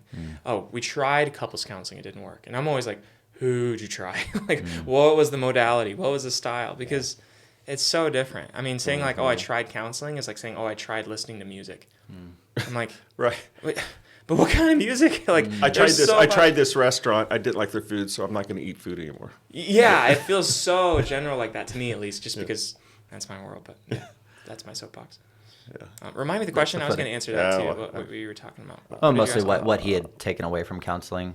I mean, if you ever tend to start treating situations like they're the same. Oh, yeah. Right. So just assuming like, okay, this is going to be like the other 10 couples I counsel, or this. Yeah. You know what I'm saying? I had a thought on that. I've backed away from that. I think if you would have asked me this question like 2 years ago, I would have said yes. But recently, I've started doing a lot more trauma-focused modalities that are less interpretive and less like I'm not really talking people through stuff. So using internal family systems and then using EMDR. And EMDR especially, the aha moments that come out of using that style of therapy, I could have never predicted. Like, and it's like it just emerges from the techniques that are kind of used in that style of therapy. And they'll be like, oh my gosh, it wasn't my fault. And like, I could have told them that 10 times till I'm blue in the face. Hey, it's not your fault. It's not your fault. But then because of the style of therapy and them experiencing some of those old memories and then going through and reconsolidating those memories, they're like, it just clicks. And then they feel it. It's not something they have to convince themselves of. It almost in the chest, like something just like a thump. And you're like, oh, well, obviously it's not my fault. And then they'll throw in some details about why that was convincing. Yeah. And it's stuff I could have never predicted at all. They were just like, well, it's not my fault because, well, Timmy was there. And he's like, well, how would it be my fault if Timmy was there? And I'm like, who's Timmy? And then I'm like, Right. what? Why is that detail important? And I think truly, so much of the things we believe are because we've experienced things that seared it into place. And I don't know how to talk someone out of really believing things, if I'm being honest with you. So much of the things I believe are because of experiences that I've had. I really think the only way we change like the true felt sense of belief, okay? So I can say that I believe things, but that deep core thing in my chest, the felt sense of belief only changes when we have a different experience of that thing. Yeah. And that's why I think even in the church, like the crux, I think, of evangelicalism or even just Protestantism was get back to the experience of the Holy Spirit. Get back to the experience of the community and the body. And in Catholicism, it was the experience of the Eucharist. It was the experience of taking communion, the experience of all of those rituals. But that's the thing that solidified it. I think so much of like what, especially in American Christianity, what like threw it into hypergear was just like all these revivals and then the hymns and especially in Pentecostalism, just some of that sensory kind of wild hoopla that some of us look back on a little bit like, oh man, that got kind of out of control. Yeah. That shifted a lot of the tide on how Christianity was held in the United States and different states, depending on North and South. Like when you look at that anthropologically, I'm like, whoa, the people who had radical experiences with their faith, whether that was like very charismatic or not. I'm not just saying charismatic experiences. I'm saying just they felt it in their core. Those are the ones that hold it deeply in their belief.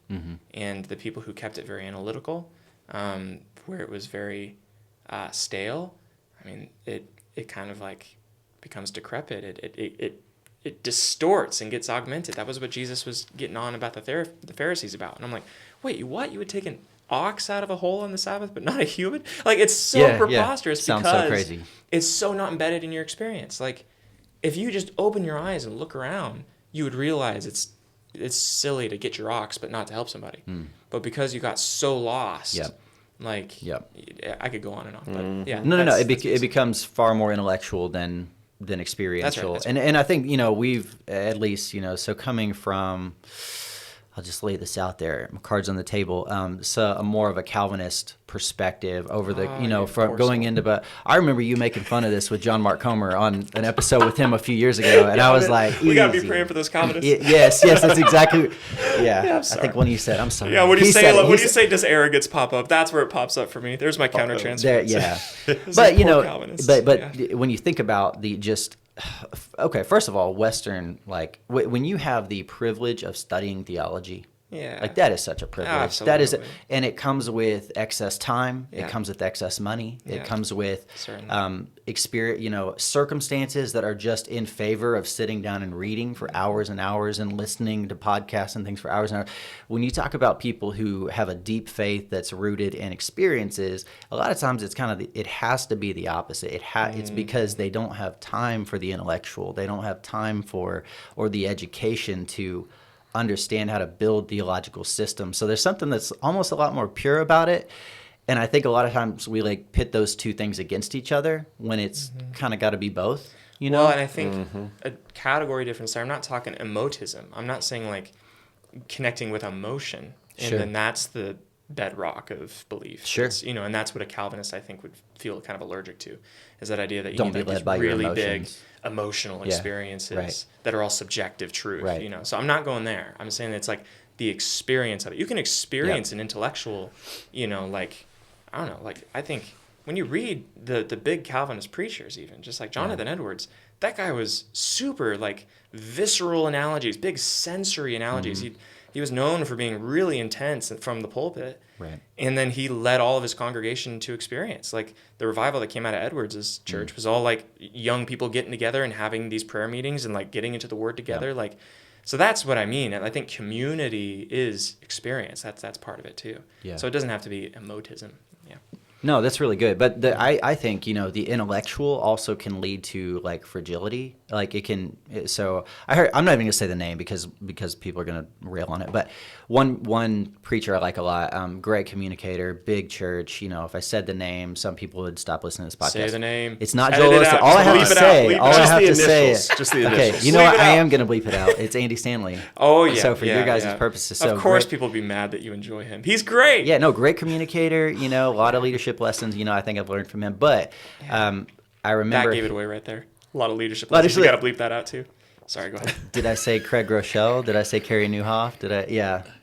No, but one of the things that he talked about is kind of a theology being built on like it's kind of a house of cards. So when you end up going to college and some professor pokes a hole in this intellectual thing that you've built, this system, especially coming out of Bible college, I remember being pretty staunch, like Calvinist, pretty hardcore. Like you have all these debates because you have time to sit around in your dorm with dudes and argue over, did you choose God or did God choose you? And I remember a kid in one of my classes saying, like, what do I do when my experience doesn't match theologically what I read in what I feel like the Bible's teaching? What are you supposed to do with that? And the teacher really didn't have an answer because, like, what are you supposed to do with that? You come to a biblical conclusion about something, but your experience in life is different than that. It feels like the experience can weigh more than the intellectual, theological. It always will. Yeah. Always. And And again, that's what you need I like to explore those experiences. Well, I like your distinction between emotion and experience. Yeah. Two different things, right? So That's what formation is. That's like John Mark Comer, you mentioned him earlier. He's betting the farm on formation because that's experience. Is you form yourself by things like holding the Sabbath, having that daily Bible time, having your breaking bread with community. Right. Those habits, exactly. What do you call them? Spiritual disciplines, habits, whatever. It's experience that then forms the affections. We've given them a bad rap, right? Spiritual disciplines. Like suddenly it's like this thing you have to do. Yeah. I mean, and they can be helpful. That's why I think you moved away from that lingo. Yeah. You think so? Yeah. I know so. Yeah. I mean, formation I think is a lot easier branding than spiritual disciplines. That's for sure. Yeah, 100%. So if we can turn a corner for a second, and you tell me when you guys need to stop. But I feel like I could talk to you forever. One of the things that you talked about earlier on is you deal with, and I want to get back to. I want to say this real quick. It's really intimidating to consider sitting down with you guys. Not like for this too, but I mean in a counseling, like a clinical, practice setting. Like that's a scary thing. And I think I even realized that I've never been to a counselor. I did go to a school counselor once, and it was kind of like they thought I had anger issues, like in elementary school, and Didn't we all? whatever. Didn't we all? Like, I have an appointment available Monday at 4. do you? Okay, well, maybe we need to Take talk. his insurance? Yeah. Right, yeah. No cost. No cost? Wow. I think I remember you saying one time when you have skin in the game, it kind of means a little more. Yeah. When you should you be paying actually- for counseling, you when- probably put more of your heart into it. Yeah. That's interesting because our office is no cost. People make a donation if they want. But, Sure. Yeah. But it helps when they make a donation. People pay for things. I mean, without like when they make a Yeah. donation, they're invested. They feel like, oh yeah, Well, this we is don't probably track a the thing. donations. Sure. But that they know of. Yeah. especially with certain types of counseling, I think, like substance abuse, we do have a fee for substance abuse, Yeah. especially if they're court ordered. And I'm really surprised that you didn't mention substance abuse earlier in the top few things that you counsel people for. You hear it a lot. You hear the consequences other people have suffered because of people's substance abuse, but I don't specialize in it. Sure. I mean, I can do it, but it's not my specialty. Okay. In fact, like if I'm doing marriage counseling and there's an addiction issue, we're not going to do this until you get that straightened out. So, yeah. Okay, that's good to know. Yeah. So, Matthias, I know you do a ton of stuff with trauma. Like you said, you helped found the Trauma Institute. Can I just have you explain maybe what your goal is with that? Because I would love to get into, and again, you kind of knocked off all in the intro in that first podcast that was about 20 minutes long. You kind of knocked off every preconceived notion I have, every every you know what I'm saying? Oh, cool. Because you've heard them a million we could rehash times, it right? here if you want. Yeah. Well, I would encourage. We'll rehash some of it here, but then I would love for you guys to take a deeper dive into that episode, or maybe visit some of your materials that you have. Sure. But you talk so much about trauma, and I've talked to you about some of that before too, things that people experience and kind of how that shapes them, and. If you could, I'll give you my definition of trauma. Great, I know that that everybody kind of has like their own, I want to hear it. their own sort of deal. Sure. But I would love to hear you guys talk about kind of like how you explain trauma in general, what it is. This is something I think personally I have a hard time with, and so I'm coming as a real kind of like, I don't know, kind of like a hesitant voice in that conversation because I've just heard so many things explained as trauma. So my definition is like any seeming I can't even do it with a straight face. I was going to rip off your definition actually so Matthias in their episode, I was going to try to do a straight face. That would have been great. Matthias says stoked. Any seemingly overwhelming experience that creates a maladaptive way of coping with fear and overwhelm that has a self-reinforcing cycle to it. Yeah. What would you have done if I just rattled that off? I would have loved it. I would have been like, I agree completely. You wouldn't have said like, no, wait. I would have let you had it. Oh, that's that would funny. be great. Well, yeah, that's the difference. So there's a few pieces there because that can sound like a big wall of words, but I've never heard the word maladaptive in my life. Yeah. Hey, well, some people don't have it. It's like maladaptive just means like it's not working. Maladaptive just means like, oh, I keep doing this and it keeps making things worse. Okay. Right. So it's like trauma is a seemingly overwhelming experience. The word seemingly is important there because it's not like trauma isn't, well, was the car crash actually that bad? Or, you had to go through war or abuse. And like, it can be like you misunderstood the circumstance. And then because that's how you experienced it as overwhelming. So for example, you get a divorce, you think the divorce is your fault as a kid. Now that could be not true. Your parents would never say, well, it was your, fault, Jimmy. But because you were 9, you didn't know any better. You concluded it was your fault. You hold the shame of that. And then that could be traumatic for you, even though it was, you misunderstood.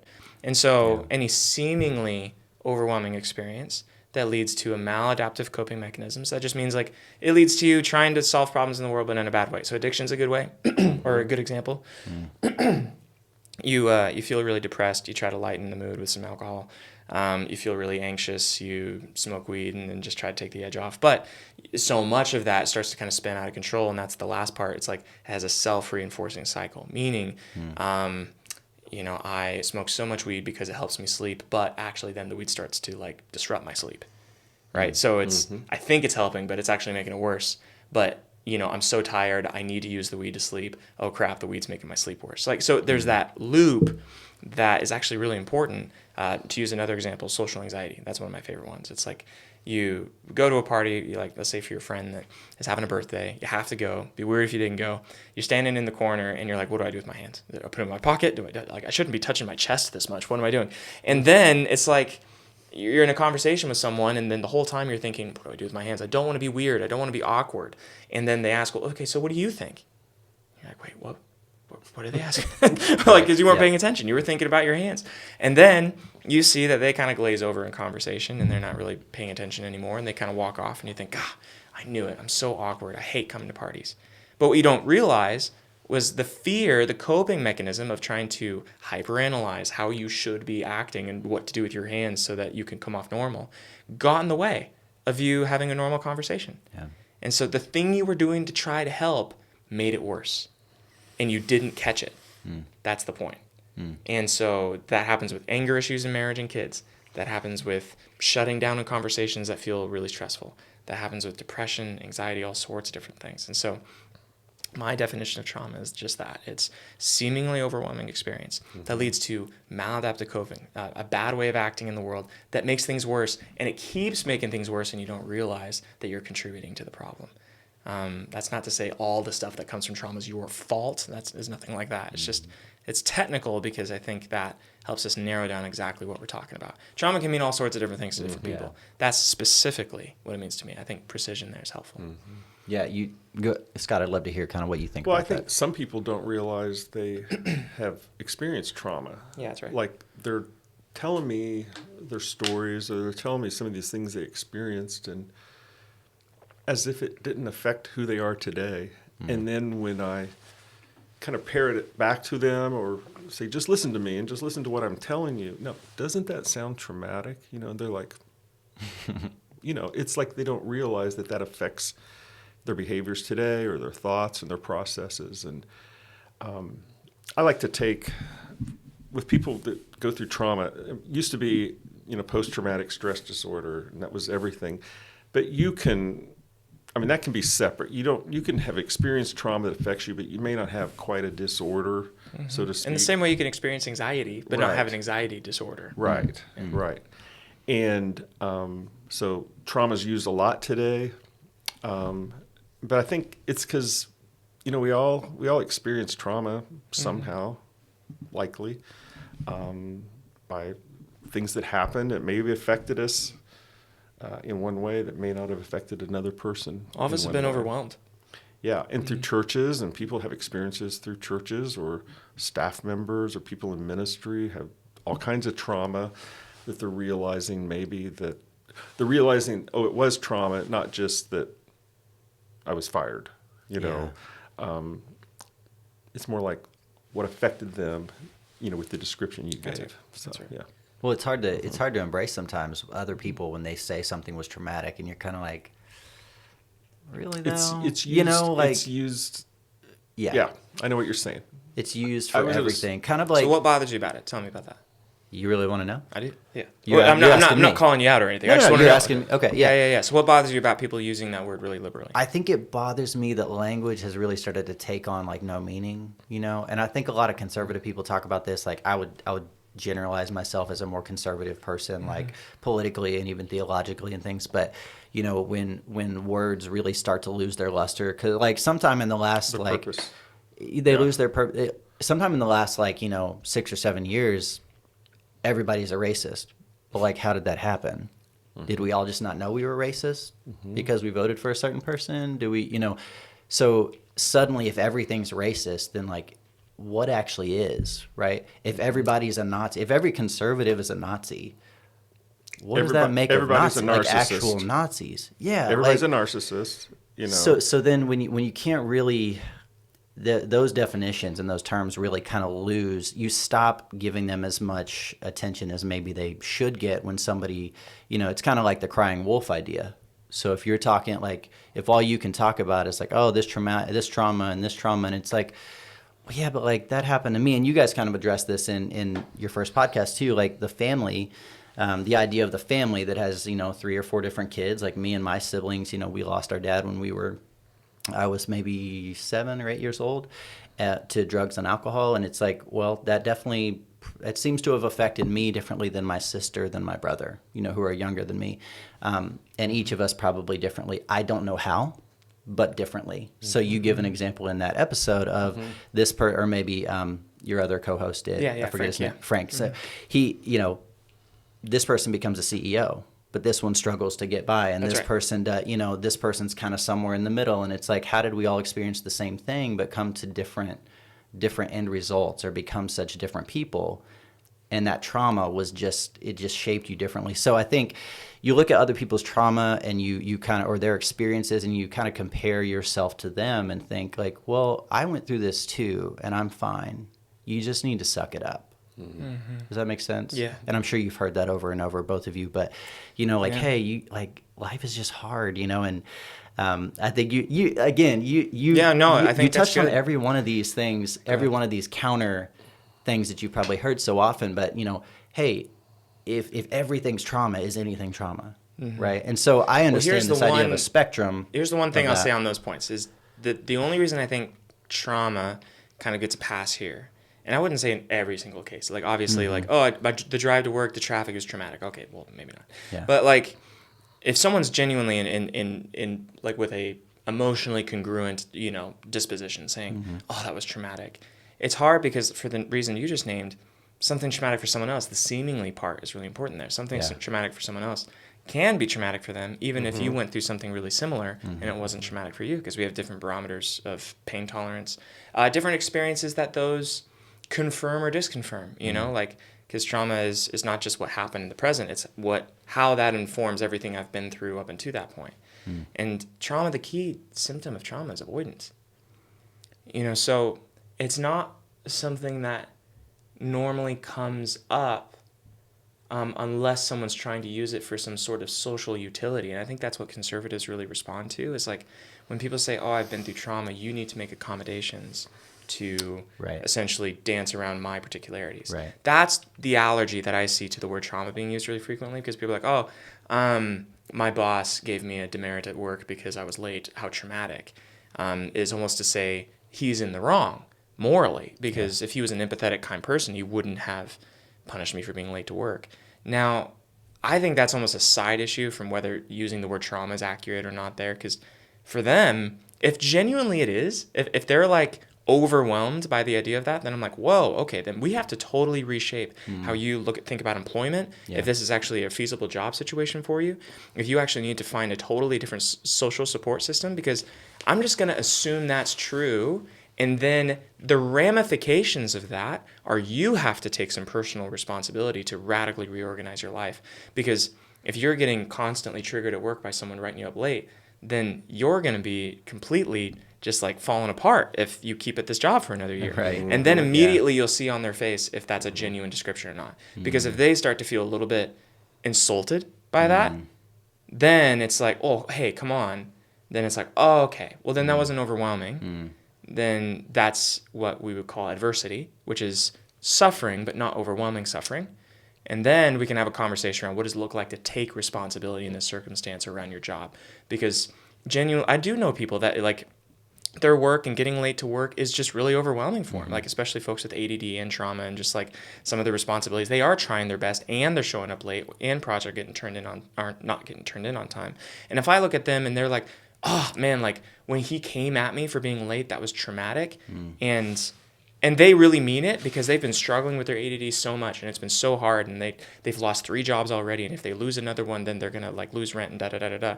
And if I roll my eyes at them and say like, really traumatic, then like they're going to shut down, they're going to close up. And then we're going to get no closer to actually solving the problem, which is maybe this style of job with this structure isn't what's right for you right now. Like maybe you need a different sort of job. You need something that's more on demand. You need to drive for Uber so that you can pick your hours and pick when you stop.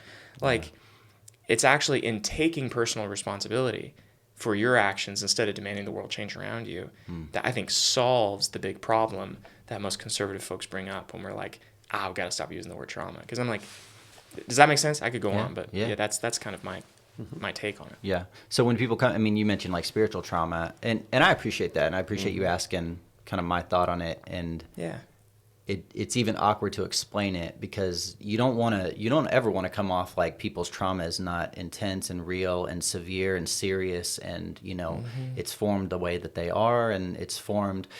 I think you talk about an underlying. You said avoidance is kind of how it plays out, but the underlying issue is fear. Yeah, that's right.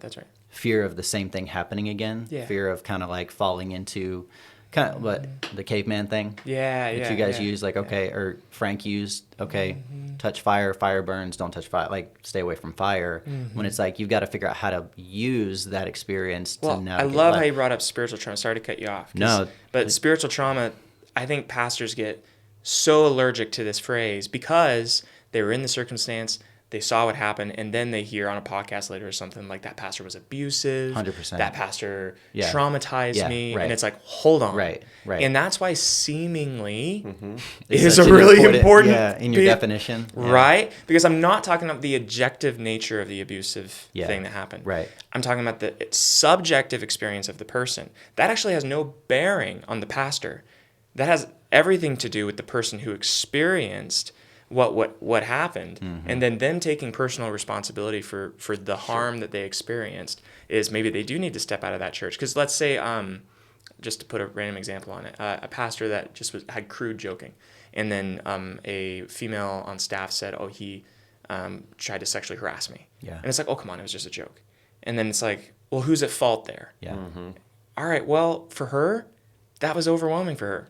And she didn't know how to confront and have like assertive, like, hey, that's not inappropriate. If you continue to joke that way, I'm actually going to leave. And I'm going to bring it to the elders and we're going to have a conversation about it because I think you're in the wrong. I think you're being immature. Maybe she didn't have the resources or the social support to make a risk like that. Maybe this office job is how she's providing for her kids. So like it's not incumbent upon her to have to do that.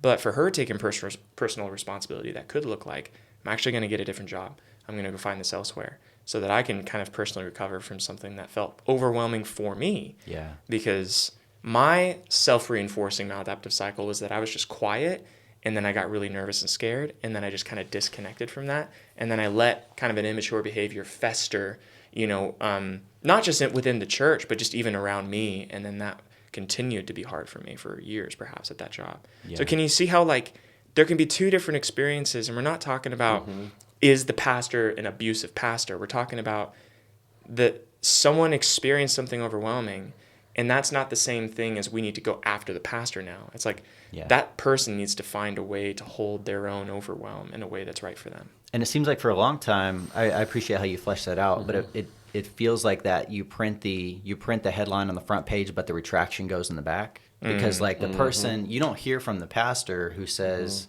they don't usually actively say, hey, this is actually what happened in this situation. You hear from the person who feels they've been wronged. Yeah. And then you've got this like pitchfork type idea at this pastor who is like, now you gave a very specific example. I would say a lot of times it's more like a firing, or more like a, they were just like abused their power, like they just kind of manipulated people, this and that. It's kind of like, okay, even that it's can ripe be for that too. subjective.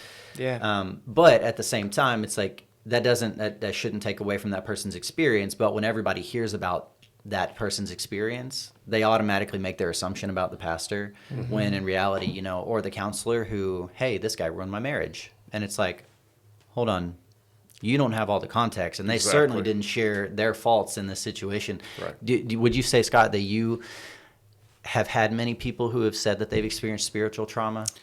Because this is a really touchy subject in the church, because you want to honor pastors, and you want to be really honest, and even I want to encourage and build up the church, but there has to be a space also to talk about like, hey, the church has done some super messed up stuff. I've met with a lot of people in leadership in different churches through the years, and so maybe not spiritual trauma is the word, but maybe church trauma or religious trauma. On one end, we have created this system, I think, where the pastor has become like the pack mule for the whole church.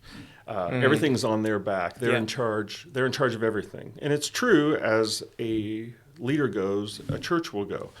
But we've elevated this pastor to this person who's to be perfect and have a relationship with everybody in the church, and do really well with finances, and do great weddings and sermons and funerals, and be available 24/7. And if you miss going to see someone in the hospital, they get mad and go to a new church. So I don't think that was the way the church was designed to be, that we have this one person. The church is a priesthood of all believers, and everybody has a role.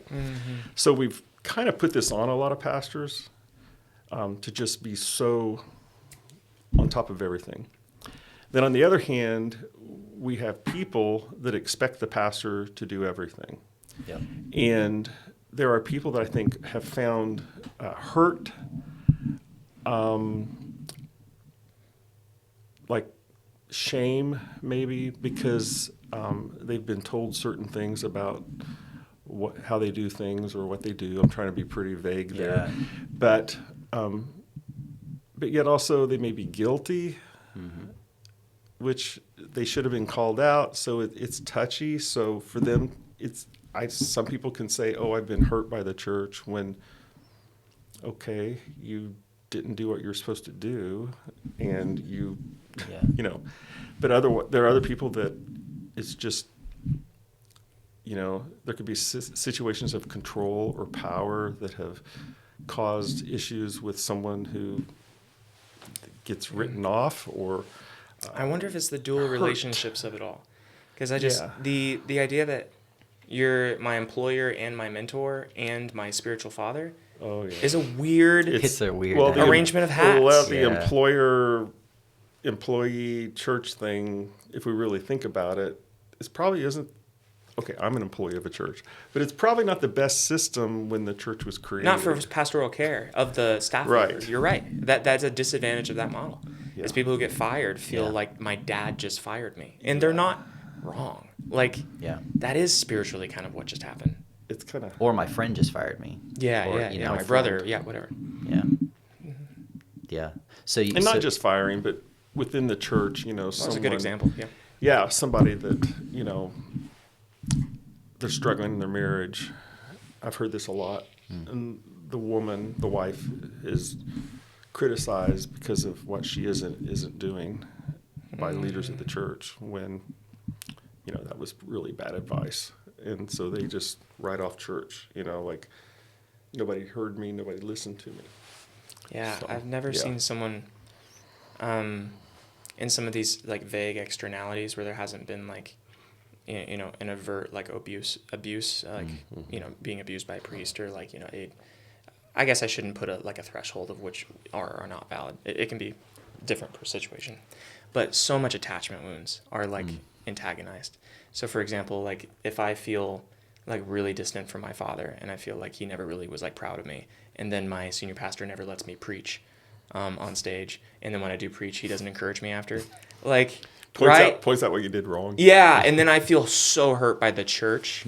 Interesting. Yeah. Yeah. I'm just like, come on, like there's so many parent attachment wounds being projected onto church leadership. Yeah. And I think that is the same reason why when there is genuine abuse from church leadership, like it's not vague, it really was destructive, it was immoral.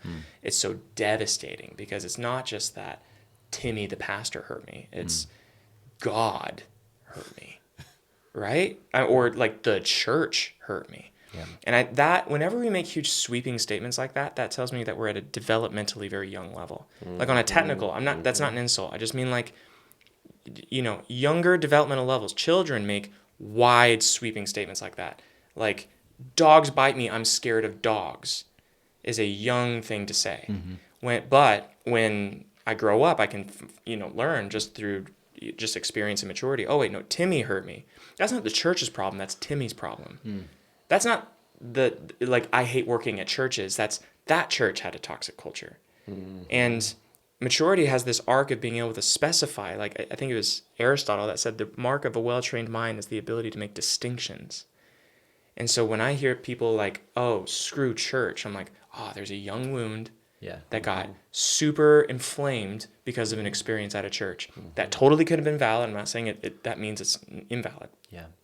Like that's the mixture there. And so healing, what I've done when I work with spiritual abuse in session, I'm always like, tell me about mom. Because if you can't feel the presence of God, if you're coming in here like, oh, I don't love God, God abandoned me, I can never feel his presence. I'm like, I bet you couldn't feel mom's presence. I almost bet, I can guarantee. Why mom? Because the felt sense of self, I think we get from the attachment that we have with our mother. And then the approval and identity formation that we experience internally, I think, is from our father. I know that is not you didn't learn that from super the Bible, PC to say.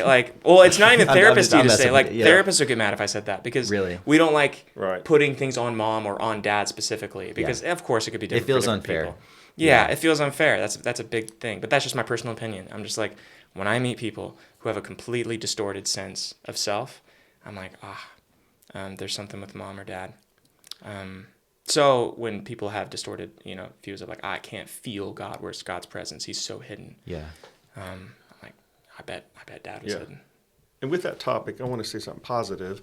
There are a lot of churches that really embrace and understand mental health and are supportive of pastors or leaders getting counseling and coming alongside them. I mean, I knew of a situation where just a few years ago, it was just amazing what one of their staff members went through, and the church just rallied around them and allowed them to just get healthy. And it was, that's the way a church should be, instead of expecting everybody to be just perfect in leadership. And to do that work, that inner work, going beneath the surface, and they'll be a better pastor. They'll be a better leader, elder, small group leader, whatever. Yeah. I think it's hard to, and maybe you guys experience this too, with it's hard to preemptively get counseling for things that you can see down the road, or things that there's a problem with, and it's not like maybe your relationship's not the way it should be. I think I've thought about this with some of the courses that you've offered on like marriage type of stuff. And I've thought, I'm gonna listen to that. I'm gonna, because some of your courses are free, right? And some of the retreats and things that you guys do, totally, you got to pay for a place, but it's like it's not that bad, and you're gonna learn about marriage stuff and all this. But like it feels sometimes like naming it or accepting, like maybe I need help with this means like it's not okay, that my relationship is not good. And I don't, if I watch Matthias's marriage thing, maybe I'm like accepting somehow that like maybe my marriage sucks, or if I go to a counselor, maybe that's me accepting like I failed at something. Is that a common thing that you guys get? You mean there's a people? Barrier? What do you mean? More so like it feels like you're acknowledging I suck at something, so I have to go get help with that thing. Whether it's marriage, whether it's anything else. I think there's this temptation, especially for pastors, to, and you said a lot of, this is tough, right? These broad sweeping statements. There are, a lot of churches I think that are more open to counseling now and accepting like, hey, we need to talk about mental health. We need to talk about like, hey, maybe medicine's okay. Maybe some people need it. Hey, maybe abuse is something we need to talk about more and dig into more, but people really just aren't equipped to do it. So if you don't have a CDT, you are, community downtown, for those who don't know, or you don't have a counseling, clinic that you can refer people to necessarily, or one you trust even, you're left with pastors that are trying to figure out how to counsel people through things that wouldn't even say that they're biblical counselors. They're just pastors. They're just trying to preach the word of God, and all they know is from their experience with people, and just kind of learning on the fly. And so I think a lot of people don't really acknowledge in churches, like there's plenty I think that are not taking that seriously. And aren't taking the abuse conversation seriously. And I think even a cynicism probably in the hearts of a lot of pastors and church leaders who hear a story of abuse, and their first reaction is like, oh, kind of like, I remember when somebody said that about me too, and like, so you're kind of like, you rally with your people. Countertransference. Is that what that is again? Countertransference, yeah. The same thing? So it's the same, it's the same type of, same type of idea. Scott, would you say a lot of people have come to you? Because part of my, and let me give some context for this. Part of my heart for this podcast too is not just like for the church, but people who are disenfranchised by the church, but who, I have a lot of friends who would say like, I don't want to wear the Christian label anymore. I don't want to associate with this. I think partially because they don't want to be seen as a conservative politically. And sometimes you hear somebody's a Christian, okay, they voted for Donald Trump. Like that's the assumption. You make a whole lot of blanket assumptions about people. Right. And I've gone totally punk rock against that, and I've started identifying as an evangelical Christian in like psychology circles, just the hipster in me, and just messing with people. I don't know. It's probably an Enneagram 4 thing. Yeah. I don't. Okay. It's almost cool now in my mind to be an evangelical Christian and just hold it, because there's so many people that are so big. It's like, I just follow Christ, and I'm like, what does that mean? And I was like, well, I just go after Jesus, and I'm like, I almost get a little judgy of folks, to be honest, on that. That's probably my own countertransference. Yeah. Well, I mean, I think we all can get that way. Scott, do you think when people come to you with any kind of like distrust for the church, distrust for church leadership, but like they're getting counseling, do you think do you feel like that's a good step in the right direction? Because I'm always curious what you guys, obviously you're not teaching like explicit biblical principles. You're not opening up the Bible with most people probably and saying like, well, maybe you do more. If they're a Christian and they're solid in their faith, we will do that. Then you try to relate. On that level. That's not our focus to only do that. Right. Yeah. So because it feels like you don't want to try to talk people back into something that they have felt was a traumatic experience, but that fear of going back and visiting, maybe that you would talk about, of revisiting that experience, even if it wasn't like, they wouldn't describe it as traumatic, but a bad church experience, not just at one church, but many churches, or not just like me personally, but the church kicked my mom out because she was pregnant with me and she was 16. Like I've heard that story several times from friends. And so it's kind of like, I don't trust this institution in general. Are there ways, like starting points, that you try to direct people in when they come at you with that kind of language? Yeah, it depends on why they're there in the first place, but also they may have a faith. They may believe in God. They may believe in Jesus. They may have a faith. And so kind of stripping everything away and going back to that, kind of where that is in the midst of their journey where they're struggling through, anxiety or trauma or grief or whatever. And just focusing on that. And then I think it's extremely important that if you're a believer, it's I think it's hard for people to say that they're a Christian and not involved in a church. You signed up for both. I think that's really the way the church was established. And this is where, who else are you going to live out the one another's of Scripture? Serving one another and encouraging one another. And not to condemn them or shame them into it, but we see a lot of times what happens in our office is we might help them find a support group, which is like a small group with a certain focus. And they'll start connecting with people. We have people that will start going to some of our support groups, but not go to the Sunday morning service. Yeah. They may never go to the Sunday morning service, or they may not go for a year. But they're starting to see like some real people that are walking the same path, and they're led by, a volunteer that's been there, done that, and, just different ways for them to kind of reconnect with faith. And then they see these people in the support group are actually the church. It's a body of Christ. And so you see a lot of that. You really do try to push people into community, because it feels like that's what people actually, to your point, are trying to get away from. Like, well, I follow Jesus, but it's like, if people say that, what it means is I don't care about gathering with people, like with the body of Christ. Like, I don't have to go to a church. I don't have to. Well, I don't have to subscribe maybe to it's the fear of people rejecting them based off a label instead of them really getting to know who they are. I think that's probably the biggest reason, right? Yeah, they don't want someone to write them off. Well, if they say I'm an evangelical Christian, then they're going to think I'm a Trump, voter. Yeah. Yeah. So it's easier to just be like, well, I just follow Christ and I'll just define it how I want.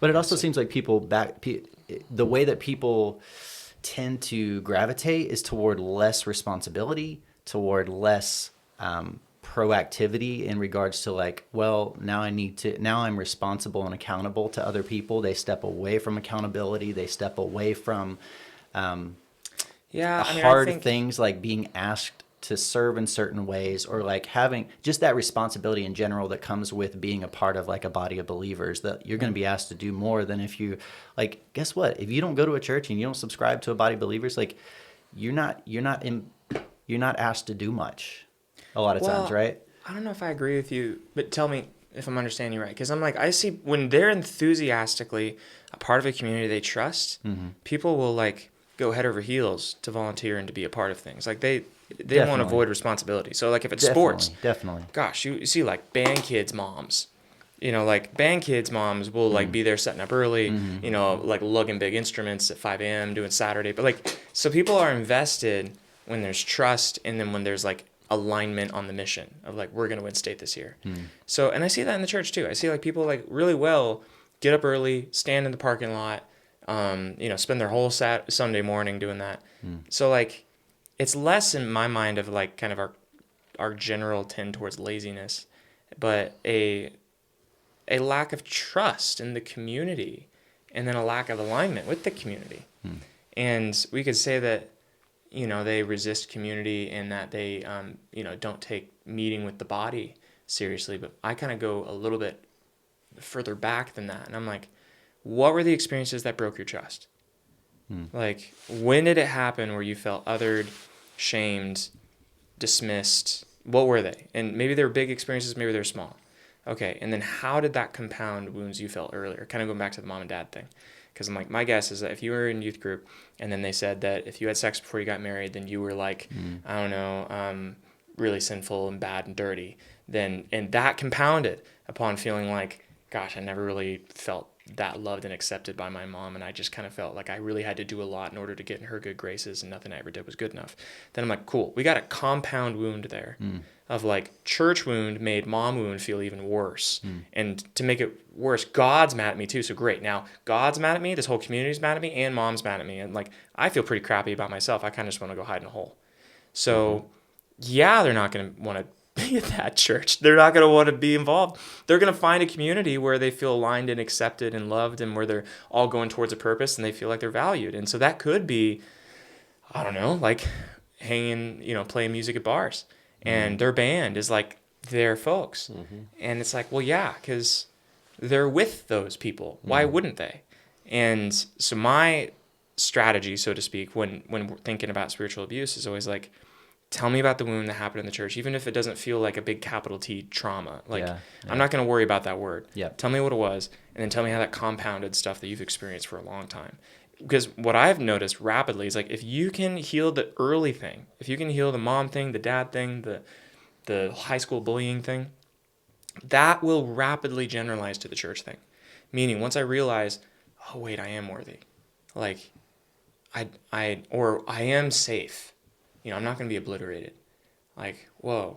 Then suddenly that safety floods over into the church situation of like, wait a minute, I'm not powerless. I'm not vulnerable in the church thing. I'm safe. I'm okay.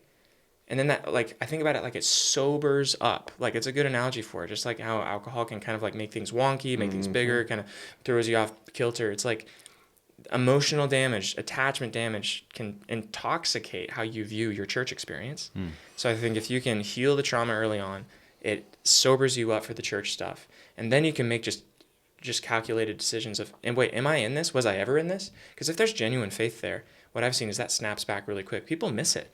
Like, people don't like being away from church. If they love God, they hate being away from church. That is like, I've never met anyone like who feels like stoked that they never get to go back to the old worship music again. Like if they grew up in like fundamentalist evangelical, really burnt by it. I've talked to lots of really mad agnostics and atheists who are therapists now. And universally, they're like, oh, I do miss the worship music. That's almost always the case. Like, or I miss the mission trips. I remember we'd be on all the bus. And like, I loved the mission trip. Oh, we did the games. I did like that part. And then it hurts. There's so much pain. Because there's so much hurt and there's so much broken trust. But, oh, man, I kind of missed that part. I'm trying to find that in other places. We definitely missed the compounding, so I appreciate the pushback. We missed the compounding piece of, it wasn't just that you forgot to do this thing for this person. It wasn't just that you forgot to visit him in the hospital. It was that it reminded them of something else that I'm invisible. But you don't take that into account, because for me it's you don't know, and they're not it's being like, upfront about dude, it. I had a family thing. I couldn't go to your family thing. Yeah. You're asking me to set aside my family thing for your, for your situation, but like I have my own life too, and that those kinds of boundaries. But it's not that thing necessarily that really just did it for me. It was like the thing behind the thing behind the thing. That's right. And that's why I'm saying it's not the pastor's fault in the visiting in the hospital thing. Sure. It's that they felt invisible their whole life. And then in their deepest, darkest moment, pastor wasn't there. Yeah. And that was a wound. Yeah. That had to do with all sorts of stuff. It's just interesting that I see things unravel for people. So when people have some kind of spiritual abuse or trauma, or just really just like kind of take away the labels, like you said, just a bad church experience in general, they shy away from a lot of community. It's not just that community. Like I just know people who never really get involved in anything again, and they sink into like themselves, and they think that that's the safe place. But for you guys, like it's just really interesting that you kind of push people toward community, which and is toward wise. the thing that they're afraid of, and I really love that, because that's the hard thing to do. Like the easiest thing is to shrink back. Okay, and it's not just shrinking back from community. I feel like it's also shrinking back from what you learned in that community. It's almost like I've never met somebody who kind of jumps out of the church, still says they're a Christian, but seems to take their Bible more seriously, or seems to pray more. It seems like there's this like this house of cards kind of idea that we talked about starts falling down, where it's like you just kind of step away from all of that that was in it. But you don't want to completely let go of the idea of God, because you're actually sold on that, and you don't want to betray God. That's still instilled in you, and you still value that. You just don't value everything that came along with it as much as you did. And I guess to your pushback, like you miss that, you wanted that, you'd do anything to get that back. You're just convinced it's going to hurt terrified. you. It's going to hurt you. You're terrified. I think but some people may not have like hurt or trauma from the church. It's just their idea. It's a consumer mindset. The church didn't meet my needs. I hate that phrase. It just goes through me when I hear people say that. It just didn't meet my needs. And I'm like, well, where are you helping other people meet their needs? What have you tried to do? But it's become more of a spectator sport, and I don't like this movie, I'm going to go to another movie, as if like with churches. But then I just think sometimes people feel like they have to justify it. This hurt me or that hurt me. Did it hurt them? I don't know. But I've known people that it feels like they're grabbing at straws instead of just saying, I'm selfish. I don't want to be there, And I'm sure you guys see that Sometimes. in marriage counseling. You see that in all kinds of stuff. Like, hey, I'm done with this because of this. They were abusive. Like, wait, what happened? It's like, that was abuse? They asked you to get back together? What? Like, or they were trying to rekindle a relationship with you, and that was somehow harassment? Like, what do you mean that? You're kind of grasping at something to. Yeah. That's why I to say give the you a blame reason. thing. Like we were saying at the beginning, it's like blame comes out when I don't know how to hold it all for me, and so I think that I conceptualize that still as fear. So that's the seemingly overwhelming experience, and I know that seems so, like on the surface, like, oh my gosh, how could that be overwhelming? Like it wasn't abusive at all. Oh my gosh, you're totally overreacting. But it's like when you look at the compound experiences they've had in the past, that's like it can be a straw that breaks the camel's back kind of moment, and then something like, it didn't meet my needs. It could have been just like, yeah, maybe that stacked upon 10 other things that all kind of culminated in them passively backing out of church. Because, I think it's more complicated under the surface most times. That's just how I hold it. Mm-hmm. Yeah.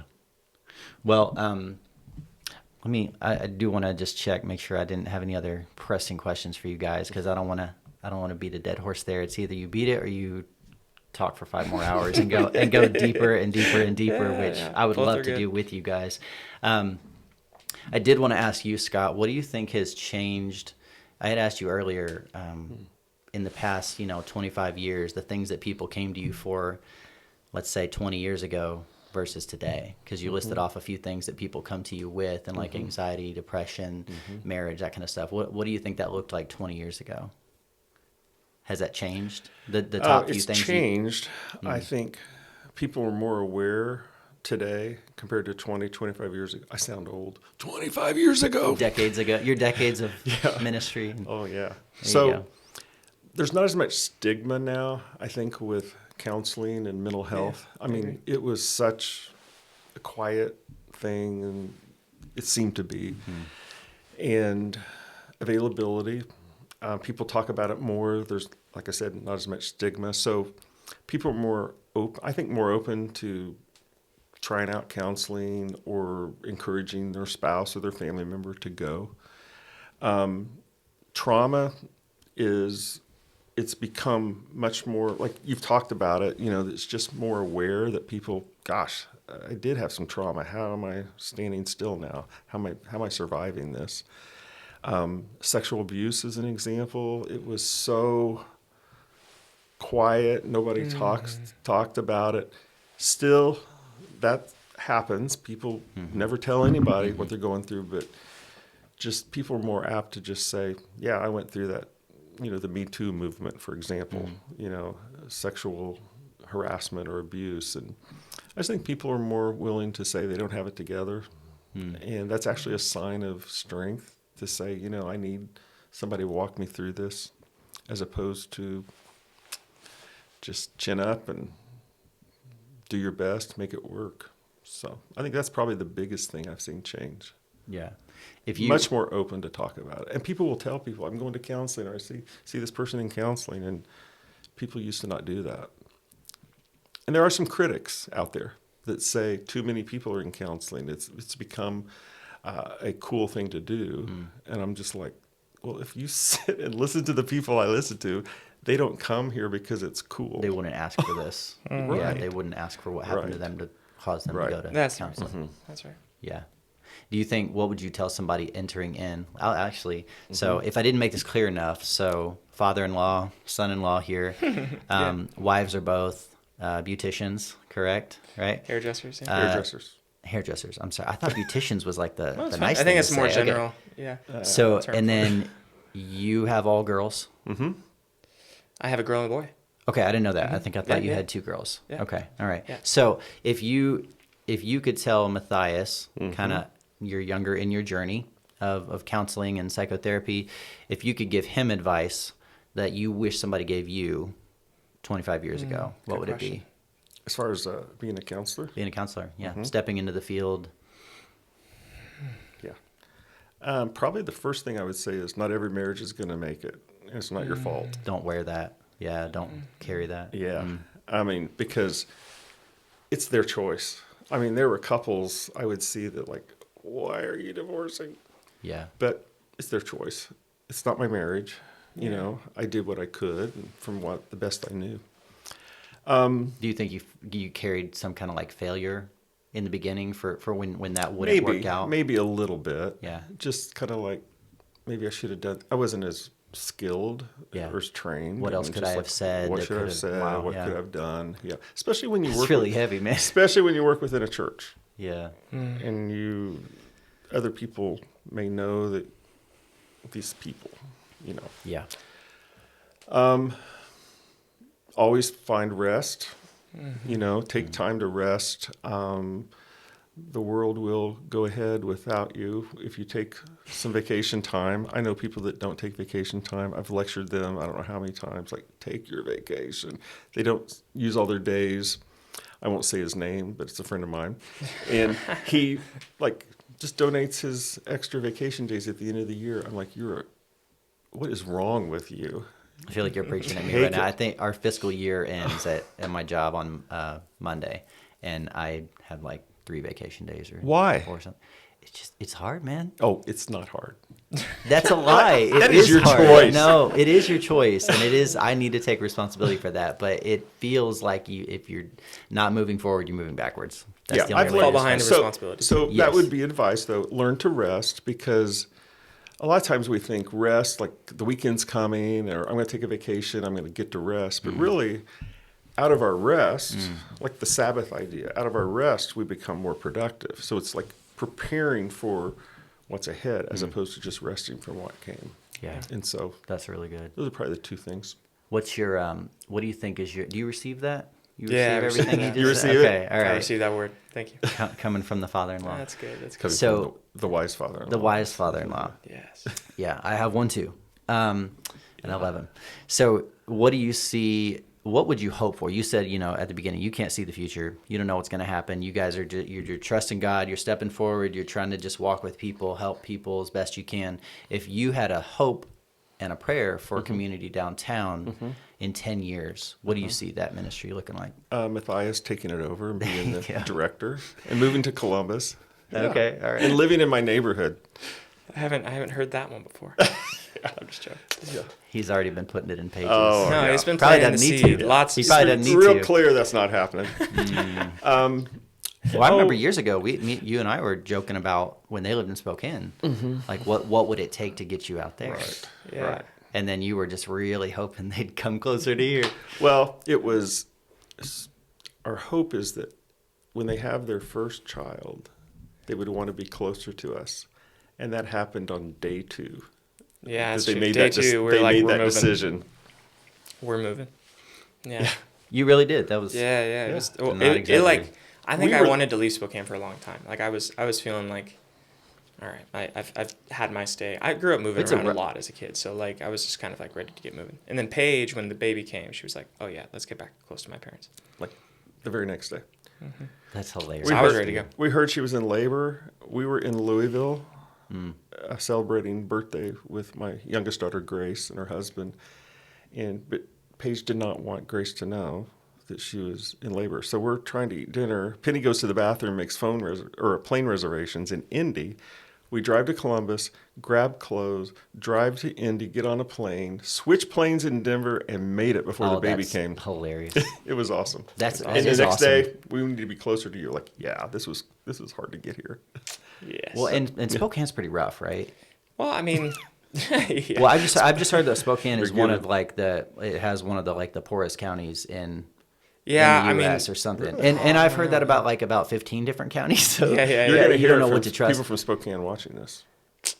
I don't, Are there? I think Am that I branching Spokane- out right now? Is that what No, this no, is? no. Spokane is beautiful, like is. incredible scene there for all sorts of good reasons. But then part of it is there's a lot of poverty. Yeah. And then a lot of drug use. And then I think homelessness has increased pretty significantly since COVID. Since then also. Interesting. I mean, it was like it's kind of like that way all in the Northwest and even just in the West more generally right now, even Yeah. in California. But Yeah. yeah. So aside from let's just say that's the Hail Mary, that's Sure. the off chance. What do you think if he didn't? What do you think you My see hope? CDT as? Yeah. I didn't What do you what? think it looks like? Let's say the Matthias future? doesn't take over and Okay. move here and take over CDT. What do you think? What would you hope to see it become? I would love. So I'm not going to be there forever. Eventually, one day I won't be. Oh, you're young. You're young. Yeah. So to see someone else come in and step in and take it a whole different direction, not a whole different direction, but the next level. There's a lot of opportunities still out there. I think that can happen. Really have a heart for the vulnerable and the people in the margins. I mean, that's what Jesus, that's where he spent his time. Yeah, that's right. Was focusing on those people. And I love to see us do more collaborative work.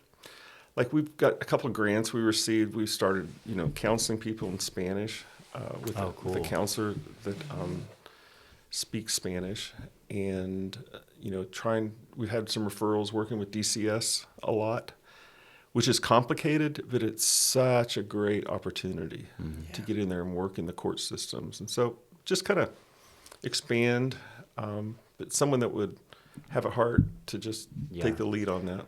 It's just awesome. And be willing to do that as a staff member of a church. It becomes kind of it's a unique thing. Yeah, complicated maybe, but it's a great opportunity. I mean, I tell people I've got the best job in the world. Yeah. And I know you've had other job opportunities, and so I think it's really awesome to see that you've been able to stick it out. And it's kind of that adage that we underestimate what we can do we overestimate what we can do in a year, but underestimate what we can do in 10.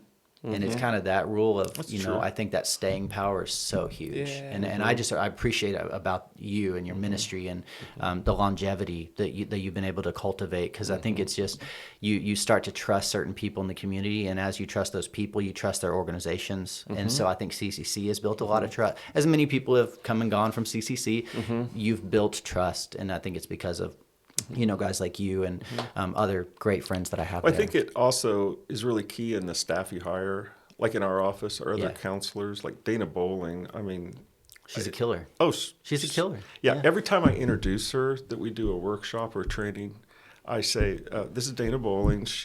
If you don't know, she was the counselor of the year in the state of Indiana last year." I say that every time. Yeah. And she's like, "Oh, stop!" And people clap. Right, they believe me, But she's amazing. She's our clinical supervisor, so she does all our interns supervision, which is because she's so good. We've built a great relationship with IU and have 1 or 2 interns every year, and so That's considering awesome. how can we expand that and do more. That's so cool, man. Yeah, it's fun. Yeah, and Matthias, I've obviously watched your stuff from afar, but if you had a couple things that you wish somebody told you, if you wish Scott was able to tell you, hey, you might encounter this, or even a different mentor of yours, because you guys are you're in a similar field, but you experience kind of your ministries differently. You experience yours is very much personal community relations. A lot of yours is, you said you've moved around a lot, and I think Scott's told me that before too. You're just used to picking up and putting down roots somewhere else, and that's just kind of a normal part of life. And so for you, I think a lot of it, definitely in the past several years, has been the online community. You've pressed into that so hard. I'm sure you've had to learn you've had to ask questions from people in a different way than some people would in your field. Sure. Because you're speaking not just to individuals in the counseling clinical setting, but mass audiences and things like that. So if you had a couple things you wish somebody would have told you, what do you think they'd be? Well, I was just going to say, I think I did have that. I think that when I was becoming a therapist, when I'd come home, whatever, for Christmas, Thanksgiving, or whatever, Scott, you'd take me out, for a beer, or we'd go out for barbecue or something, and you'd be like, how's school going? What are you learning? How are you doing? And there were those conversations. I just was incredibly fortunate to have a father-in-law who was in this field and already so established and That's wise awesome. in this field. Yeah. And then as I was going through mentorship, even in internship and stuff, our conversations have been so valuable to me. You had a hard internship. It was hard. Yeah, it was hard. The than sexual mine. maladaptive behavior stuff, that was challenging. But I think, I've been fortunate to have, Scott, and also others just speak into my life. And I think some of the meaningful things that I've heard, I think a lot of the advice I got from you, Scott, early on was that, hey, it's not you. Don't take it personally. And I felt that. I think I was taking it. I'm people aren't getting better. And you're just giving me permission to be human and giving me permission to not have all the answers there was just so meaningful for me in those early years, especially. And yeah, I think that anyone in any helping field, so whether you're pastor, therapist, whatever. Do you think you're optimistic about the time it takes for people to like get better? Oh gosh, I still would trying to imagine we all are, right? Yeah, I'm still trying to get better. I'm Right. trying to change myself, much less change someone else. I Right, could barely right. like get myself Yeah. so like I'm trying to make like a small impact in someone's life. I'm not trying to get them from 0 to 100. I'm trying to like whatever like percentage allotment God brought them into my life for, that's my only responsibility. If my role was get them 3% down the road, then I did my job. Dude, that's such a good way to look at it. I feel like all relationships, I'll never forget, I think I was talking to our mutual friend Luke Erb one time, and we were talking about a line that you had said once about, and you probably stole it from somebody, I don't know, maybe you made it up. The people don't always remember what you tell them, but they always remember how you made them feel. And it's kind of like, I've really latched onto that. Like if I can be like that small part of even like a Sunday morning, like if I can make somebody get them through that Sunday morning, like in a way that like they needed somebody to step in and just kind of be a friend or be, whatever, like that was hugely like formative for me to view people as like, okay, it's not about lessons. And I think you come out of Bible college with that. You're like, you need to impress knowledge on people and you need to, help them form that way. But it's a lot of ministry is so much about like presence and time with people and that kind of thing. And so I think that factors into that 3%. Yeah. What is my limited time, my limited 3% time even with this person? Like, what is that going to do? How can that help them move forward and and heal or grow? That's right. On the opposite side.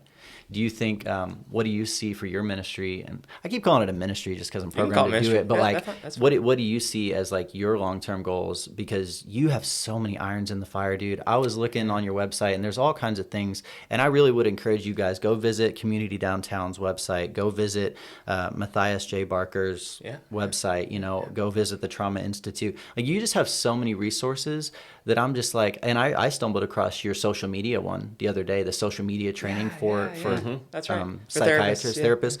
And I was just blown away at like, man, you have so many things going on. It's got to be exhausting. But at the same time, like there have to be things that you're more passionate about than others and that you want them to evolve into. Do you have like a long-term goal for that? Well, I think a lot of maybe what I'm really excited about right now is the stuff we're doing with Trauma Institute and kind of seeing that as a bigger thing than just like my personal page. Like everything a lot of doors open for me just because I got large on social media and that was good and fine, but that's really not like my end goal is to be like, oh, I can't wait to be at 10 million followers in 10 years. It's like, I would so much rather use whatever, platform that gave me to kind of build things that kind of go just beyond myself, So Trauma Institute's cool because that's an umbrella that can bring in a lot of different voices and maybe even bring a lot of resources to a lot of people who don't resonate with me personally can still be benefited from. So I think about, my personal brand as far as like a social media presence or whatever, becoming less and less emphasized.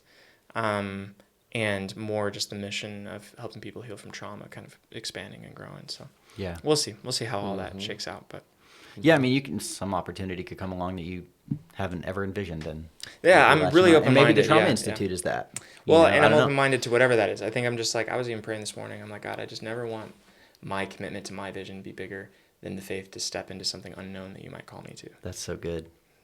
That's so good. I love That's that. what I want. Yeah, I did want to ask you, do you think there's been sort of like a shadow side of like, for lack of a better term, like success on the social media presence? Like there's got to be such a weight to that. Like what you guys do is so weighty, but there's got to be this weight too to like you go from helping hundreds to helping like millions in some cases, if you add it up, kind of everyone that pays attention to anything that you do on different platforms, whether it's classes or even just a 1-minute video that could change somebody's life.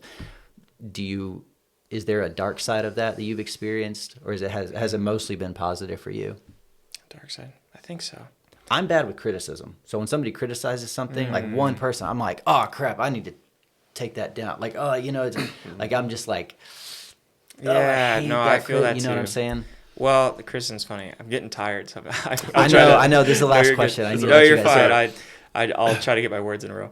But I think the criticism one, I've had a couple, never like any sort of thing like a canceling or anything, but I've had a few posts that certainly riled up a lot of heat, and the criticism stung the most when I half agreed with it.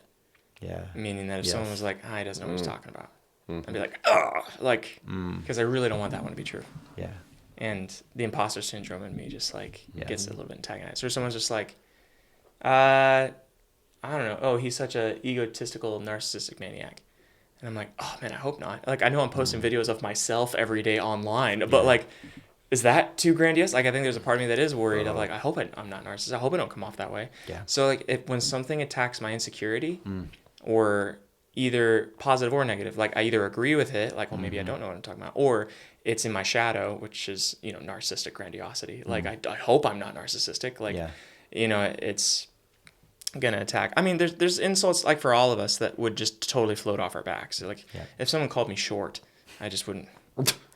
I'm 6 foot. I'm fine. I'm not really worried about it. Like okay, short. Like, is that? And it's so obvious there because it's like, oh, that clearly has more to do with you than me. Like, if you were to call me short, it's so just not true. Yeah. That not that because I'm like monstrously tall or something, but just like it's just so inconsequential that I'm like, you must have a thing about shortness or tallness that probably has more to do with you than anything to do with me. And so that is the way all criticism should be able to be taken. Like, unless it's merited. If someone comes at you and is like, oh, you're super fake and da-da-da-da, I should be able to be like, well, I'm not fake. Like, I'm being genuine, so whatever. Like, I guess that has more to do with you. Yeah. So that was a lesson I learned with criticism early on. And that has, I think, really gotten a lot less of like a detriment in my day, because when I come to a more solidified understanding of who I want to be, my values, who I'm stepping into that camera lens or stage or whatever to be, it feels a lot more. Well, the more public you are, the more people are going to be critical. It's just going to happen. And that would be advice to both of you. I wish I would have known way back, is you can't please everybody. And everybody's going to be a critic. And I have in my wallet about a year ago this 1x1 card. And the card is people, or it's actually men, whose opinion matters to me. Oh, and cool. I have written down some names, and they've earned my trust and relationship. Where now there are other people that opinion would matter, but those are the ones I know that I think will speak the truth to me.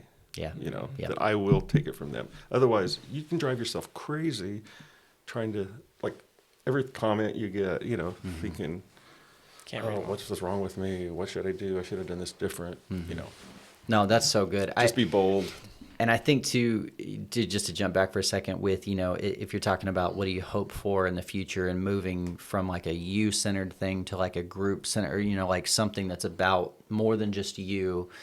It's, for one, a podcast like this is great because it's so much easier to promote other people than it is yourself. It's great. And I think part of my heart was really, there's so many voices on the internet and so many like dumb things and dumb advice and people that you just shouldn't be listening to. It's like, man, I wish people could hear the people that I love and that I respect and give them a voice and a platform, and so it's cool to see somebody use their platforms in awesome ways. And I think it's so cool. I forget who it was, maybe Tim Keller, the late Tim Keller, talking about the idea that movements don't last like institutions do. I butchered the way he said it, but the staying power, movements are amazing. Movements of God, movements of, any kind of social kind of change and unrest. Movements can be amazing, but institutions have staying power. Yeah. And so I think I'm really looking forward to seeing what you guys do with the Trauma Institute and even just with the podcast period. Like, it just was a solid piece of content already. And so I'm excited for this. Chris, this is a great podcast. Great interviewer. You came super prepared. Thanks. Questions were super invigorating.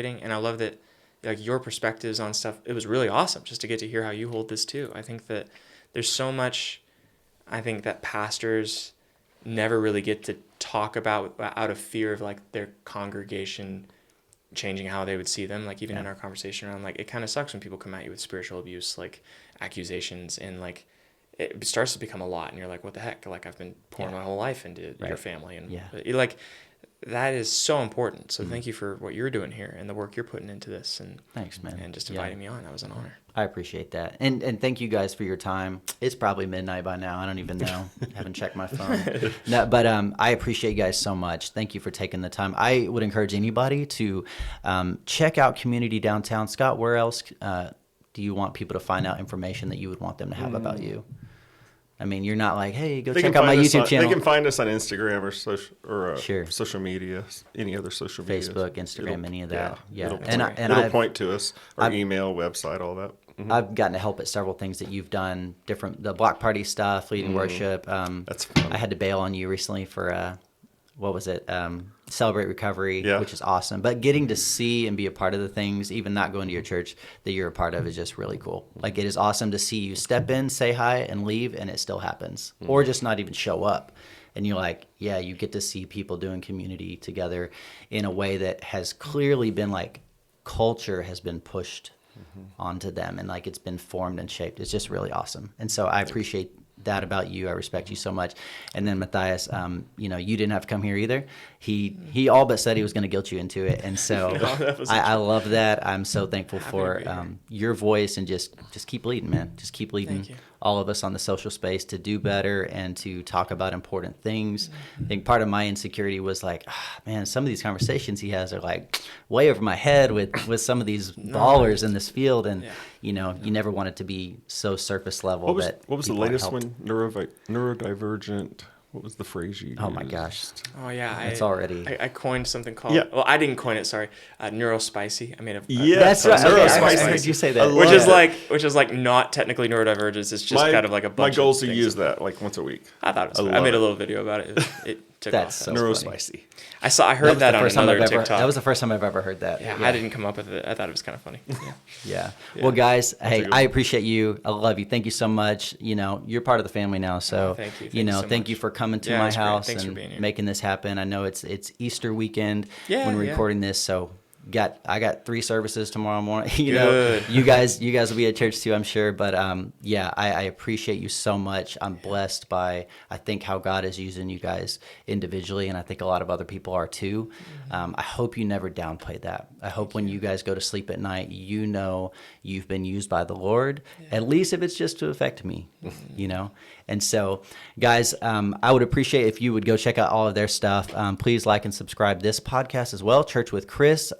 Give it a review. I've never said that. Matthias, 5 stars. 5-star review really helps on Apple. It's on Spotify and other streaming platforms. So I would love it if you guys would engage in some of the other conversations as well that I've had with people that I just think are so freaking valuable. That, I mean, you've got people that are doing the Lord's work out here, and a lot of them are not getting any credit for it, and they don't want any credit for it. And that is the most beautiful thing to me, that God can use people and seemingly uses people that are not after the credit, more so than somebody like me who's trying to get 5-star podcast. Come on, 5 stars. You know what I'm saying? So you guys have an awesome week. We'll see you next time.